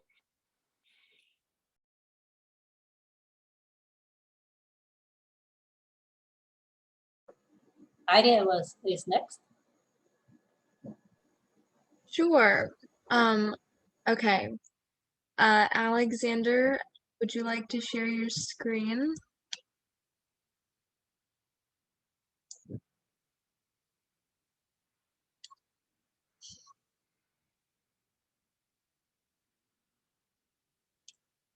Okay, so we had also chosen Enceladus, and we actually had a similar idea, which was that the life on this planet would be bioluminescent octopi or octopuses. And so the surface of this would be sort of like ice spikes with some snow maybe, and there's also a few pools of running liquid water under the ice. So that's where the life would be living.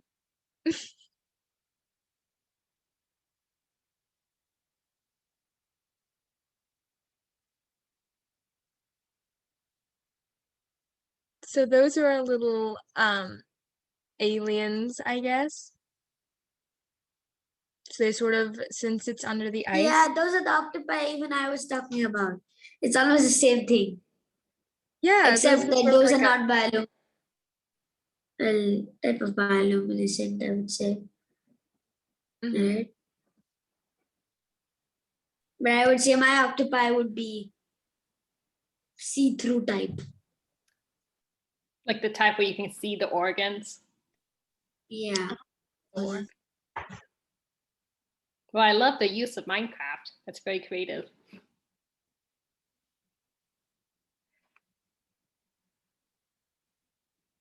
Yes, and so we also had another idea. We thought that considering the oceans on Earth, there's usually seaweed and different kinds of plants living underwater.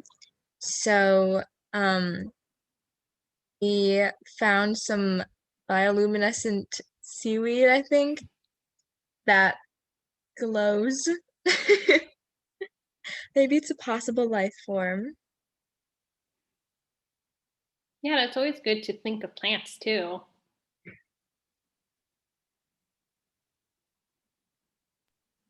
According to the plants, for me, it'll be, I could think something like that, I would say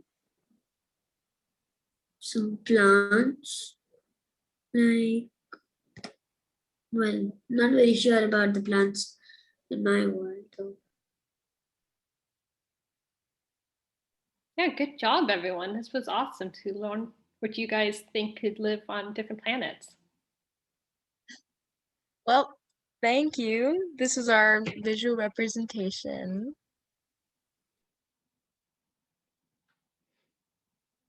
Very cool. Thank you. I want to visit that world. Yeah, so I think that's all we have time for. We have a little survey that you guys can do whenever you feel like. I'll post it in chat. And let us know how you think we did and what we can improve on. And thank you so much for listening. And I hope you learned at least something. Absolutely. Thank you. Thank you so Bye. much, everyone. Thank you. Bye. Bye, everybody. Thank you. Bye. Bye, Mark.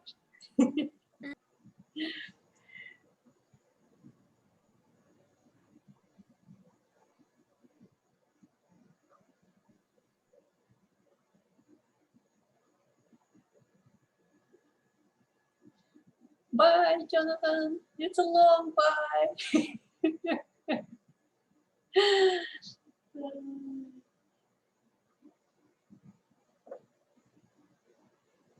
Right, Aziz.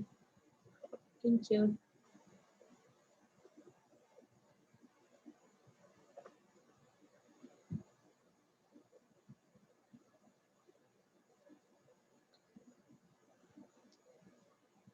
Bye, Christian. Thank you for coming. So I will. Bye. So I will save the recording so you could actually see yourself and review it again if you want to. Yes, and we see on Monday. There were some glitches, obviously, today. Some of them just technical ones. I know that signals weren't working very well for Kashish in the beginning and for Sakshi as well. So it may be a good idea whenever you are getting ready to present something to actually try it, to rehearse it with your friends, to check, first of all, for technical issues. Like this morning, Leonardo wasn't able to run a video, for example. Right, so, and he didn't know about it until the actual presentation. So it's always good idea to talk, to see how it sounds, to ask your friends on the other side of the globe, whether the signal is okay. And if not, think of how you could reverse it. Like Kashish, the second half was perfect, but in the beginning, you were like really, really far away, maybe on the moon, like, yeah. The kids were like, Yeah, that's part of the reason why I was doing the presenting for all of our parts, since I had the most stable internet connection when we were practicing. That was very smart. I think that was great. And, you can always do it. It was a great idea, but just in terms of talking. So I think you overdid a bit in terms of, like, as a group, in terms of technical stuff. Actually, it was too much for them in terms of technical information. See, this is the end of the session. You went at the end of the session and they were somewhat tired already. And then you started using lots and lots and lots of new terminology for them. And they were writing to me in private chat, like, I'm tired, I cannot, I cannot follow, I don't know all of these new words, and why do we talk about them right now? So a good thing, a reason why we want to rehearse a lecture, especially when several people are doing it, is to make sure that the transitions go smoothly and that it is very logical, right? David, we were talking about ocean worlds, and now here is something about interferometers and coronagraphs. How do these things connect to one another? So they were upset, right? So we want to avoid such situations. Also, I think you overdid on talking here. Remember, we were talking about, like, we shouldn't talk, when we're dealing with the kids, we shouldn't talk for more than 5 minutes in a row, right? We did much more than that here in this session. So it is extremely difficult for them to keep attention for so long. Again, if those were adults, you would be fine. But with little kids, time yourself, rehearse ahead of time. And what you can do is you're rehearsing and your friends in your team pretend play the kids. So they misbehave in chat, they ask you unrelated questions, and you have to deal with it in the real time. The kids want you to follow them in chat. One of you is talking in chat, doing the lecture. The kids are responding to you in chat in the real time, and they want to see your reaction. So, for example, when Lauren or Kashish is doing something, Sakshi can answer their questions, or if they are not saying anything, prompt them. right? Say, what do you think about it? How would you do it differently and so on? So the breakout rooms are great, but since lots of people have to move in, move out, 5-minute breaks, for breakout room is not enough also. So again, for next time when you are doing breakout rooms, plan for at least 10 minutes or 15. And kids love them because this way they can meet new people, they can chat, they can do something together with others, creative, and so on. It is a perfect activity. You just need to give it some more time. Yeah, we're all learning here. The kids know that we're all learning here. So this is just a sandbox for us to try things, right? So, but just these are some of my, comments. Hopefully it will be helpful for you when you will be doing something next. What is your opinion? What is your feeling of how it all went? Did you like it? Like, how did you feel? Did you feel anxious? Did you feel comfortable? Did you feel insecure? Yes, Kashish. Yeah, at first I was like a little bit anxious, like going through that, but I didn't realize about the technical issue thing. So I went going on. At first I was like, yeah, I know that, and I was doing well, but then I got to know that why everyone is not moving. So I thought, yeah, I got disconnected. So that was a thing. Here it rains and the internet gets off. So I was so disappointed that, yeah, internet has to go shut down just now. So it was a little bit thing. So I had like we did some plan something else also for them. So yeah, we took a lot of time, I guess, and we didn't give them much breaks. So I also realized, Lauren also realized, we all realized this thing. So we were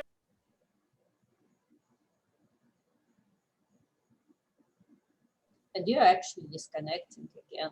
Yeah, I mean, the internet was actually not too bad today. Right. But I guess I'll talk a little bit. I thought our pacing for like the first half were okay, because like I kind of figured out we needed to spend about like an average of 2 minutes per slide for the amount that we had. And I ended up having, because I originally planned another breakout room that I ended up having to skip. And there was a couple videos that we skipped that we were gonna show. And, by the end, we were just way over time. And I even had like a quiz to summarize that. And I figured it was better to talk about the breakout room than to do the quiz.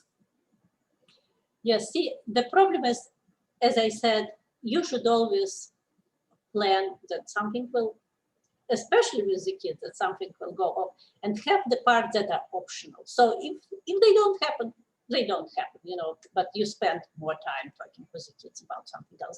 That's absolutely fine. So, but the reason why the kids are here, they want to learn, but they also want to connect. See, they want to feel a part of the science community. And this is a unique opportunity that you are giving them right now. You are talking to them, you're answering their questions. They feel, valued, they feel respected, they feel that, they don't tell them you're just a kid, go away. So, but we need to support it. So it is absolutely okay if we talk with them, spend more time talking to them, do not come some content. We are not rushing anywhere. Right. Sorry, Kashish, you disappeared at some moments. Are you still there? You may want to turn off your camera, maybe it will save your bandwidth a little bit. Kashish, this way, maybe we will be here. No, not working. Sakshi, what about you?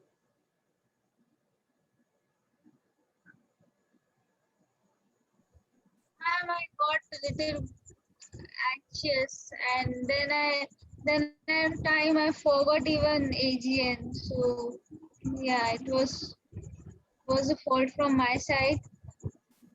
But like the question, like I thought that it would be better if kids will be knowing about the technologies, new technologies, so they would be more curious to know what is happening next, what is happening next. That's why I kept those slides, ma'am, so that they would be more interesting and curious to know, and they it would trigger their curious level and other person, so that they would be more and more encouraged only. That was my main goal. No, But this could work. Actually, it was way too condensed, and at the end of the class. So if you would actually spend an hour, like step by step, explaining to them how it works on a very simple basis, because there are so many numbers for them, they cannot process lots of numbers right away. They cannot process lots of new terminology right away. So they got confused. That's why. You could definitely turn it into a good lesson. Absolutely. But it's just, it was a bit too much for them. They're little kids. okay, sorry, ma'am. Like from next time onwards, I would keep this in mind. Yeah, no, yes, Sorry. this just comes with practice. You didn't do it before, so that's absolutely okay.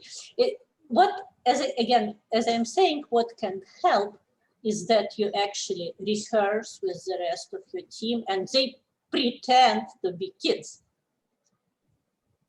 Or I think it was Anthony, right, who said that he actually tried his lesson with some kids, like with his nephew and his friends, before running the class. So something like this, you can actually try it out with actual kids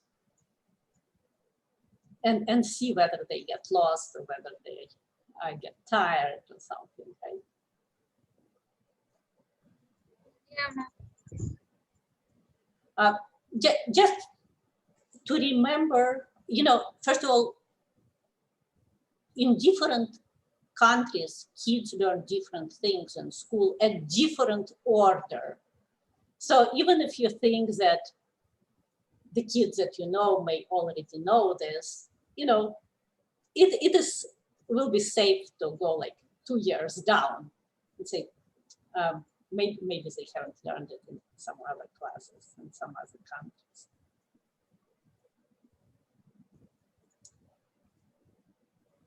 So, don't get upset. It's just, we're just trying new things here, right?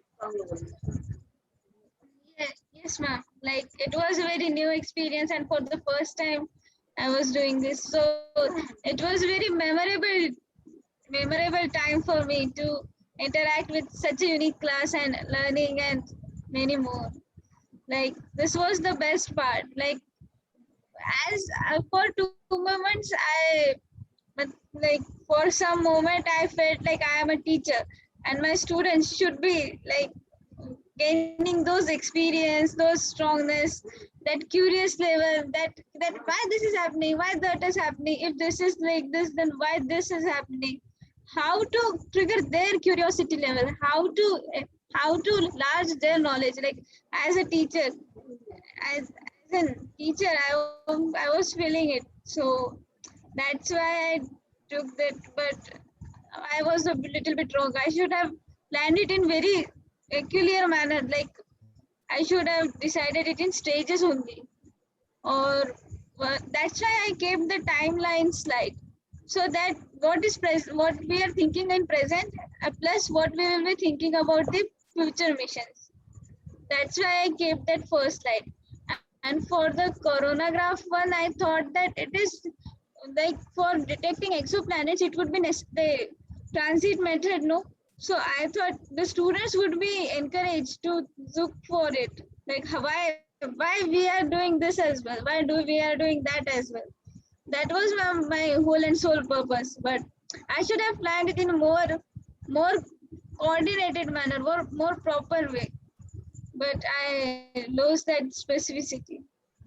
That's absolutely okay. You know, teachers actually plan their lessons minute by minute.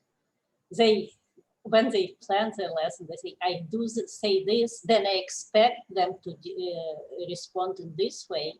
Then I say this, then I wait for them to kind of respond in this way. And if they don't respond, then I check what's going on.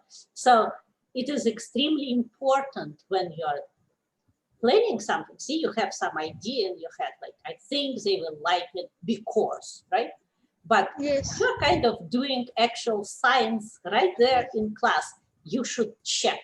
You should get the feedback after you said something. Are they actually getting it? Do they actually enjoy it?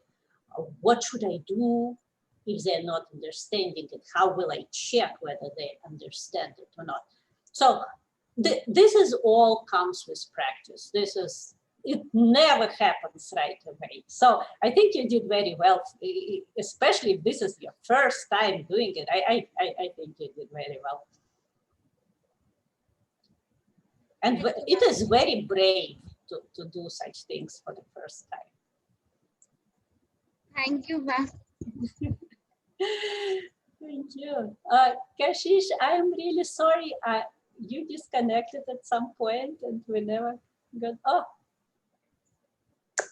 I think she's just, her internet is just like after the lesson, it's just like, okay, I'm done. Her internet was doing fine. It was like for 2 hours, it was okay. Right. But well, thank you all. I know it takes lots of time to prepare, to research, to think how to put it all together. So thank you for doing all of that. Yeah, thank you for putting this together. Like, this is such a fun thing for the kids. Like, I would have loved this when I was that age. Absolutely, yes. Just imagine, they see you as, real, experienced scientists. For them, you're like role models, right? They want to learn from you, and this is such an amazing opportunity for them. But I hope for you as well. It shows you. Oh yeah, no, I learned a lot about presenting and teaching. So right. Like, I knew nothing about Padlet and Kahoots until we started this. So it may also be good. Videos are good, but it may also be good to do something on the computer, like in terms of computer labs, some simple computer labs, even like Padlet that Leonardo did today, like with them moving the timeline pieces, even something like that. But there are lots of chemical labs, simple chemical labs that the kids could do. There may also be some just talking about building, even a coronagraph. Probably there may be some labs that show you, distinguish between the coronagraph and something else. This is how she's trying to connect. So especially for ocean life, I think there should be some simple labs in terms of ocean life where the kids can actually move objects around, compare them, sort them. They really need to do things in order to learn. They cannot just learn by listening. They're way too small for that. We have some 10-year-olds. I think Moksh is 10-year-old. Several other kids are 10-year-olds. So they're very bright, absolutely amazing for their age. But yes, so it's amazing that we have the kids coming from all over the globe to learn astrobiology, right? Okay, let's try again with Kashish, and if we don't connect, we'll just end for today. Kashish, are you there? Yeah, I'm here. Hello again. Don't turn on your camera because it may disconnect you again. Yeah. So what was your impression? My impression was like, yeah, the kids were really like, when they were answering or telling something, they were really like, it was really exciting about that. But yeah, all I thought was like we were going very, very long. And I was seeing their faces sometimes that they were looking tired. So I was like, yeah, we should end this now. We should call for a break, this and this. But we kept going on and on because we were trying to get a break, and then this slide came. So yeah, let's hurry up to this slide. So it got delayed and delayed. So yeah, I think that a prior planning was necessary for us. Like we should have like did a mock presentation with our team members, and we should have planned like we have done these slides, and after that slides it's the time for a break, and after that we will continue. Like it should have been fixed, like break slide should be there, which we didn't add it. And we were planning to add them, but I don't know, like maybe in a hurry we just forget that to add, and we were quite nervous also maybe, and we were like, okay, now let's go through it. So This yeah, happens. I just understand that prior planning is very important in teaching. Absolutely, yes. Because you're dealing with so many people. That's Yeah. why when planning gets important. If you're just with one or two people, that's not that essential. But the more people you have, the more planning you need. Yeah. Okay, well, thank you so much. I know you're very tired by now, so thanks again. And see you on Monday. Remember, on Monday, you would have to teach everyone else, those people who haven't taught yet, what to expect, what to avoid, what to think about, right? So write it all down now while it's still fresh in your head, so you could share and help other people to avoid the mistakes and use the things that actually worked well and so on. Okay. So thank you. Goodbye. Yeah, thank you. I'll see you Monday. Thank you. See you on Monday. Yeah, see you on Monday. Bye. Okay.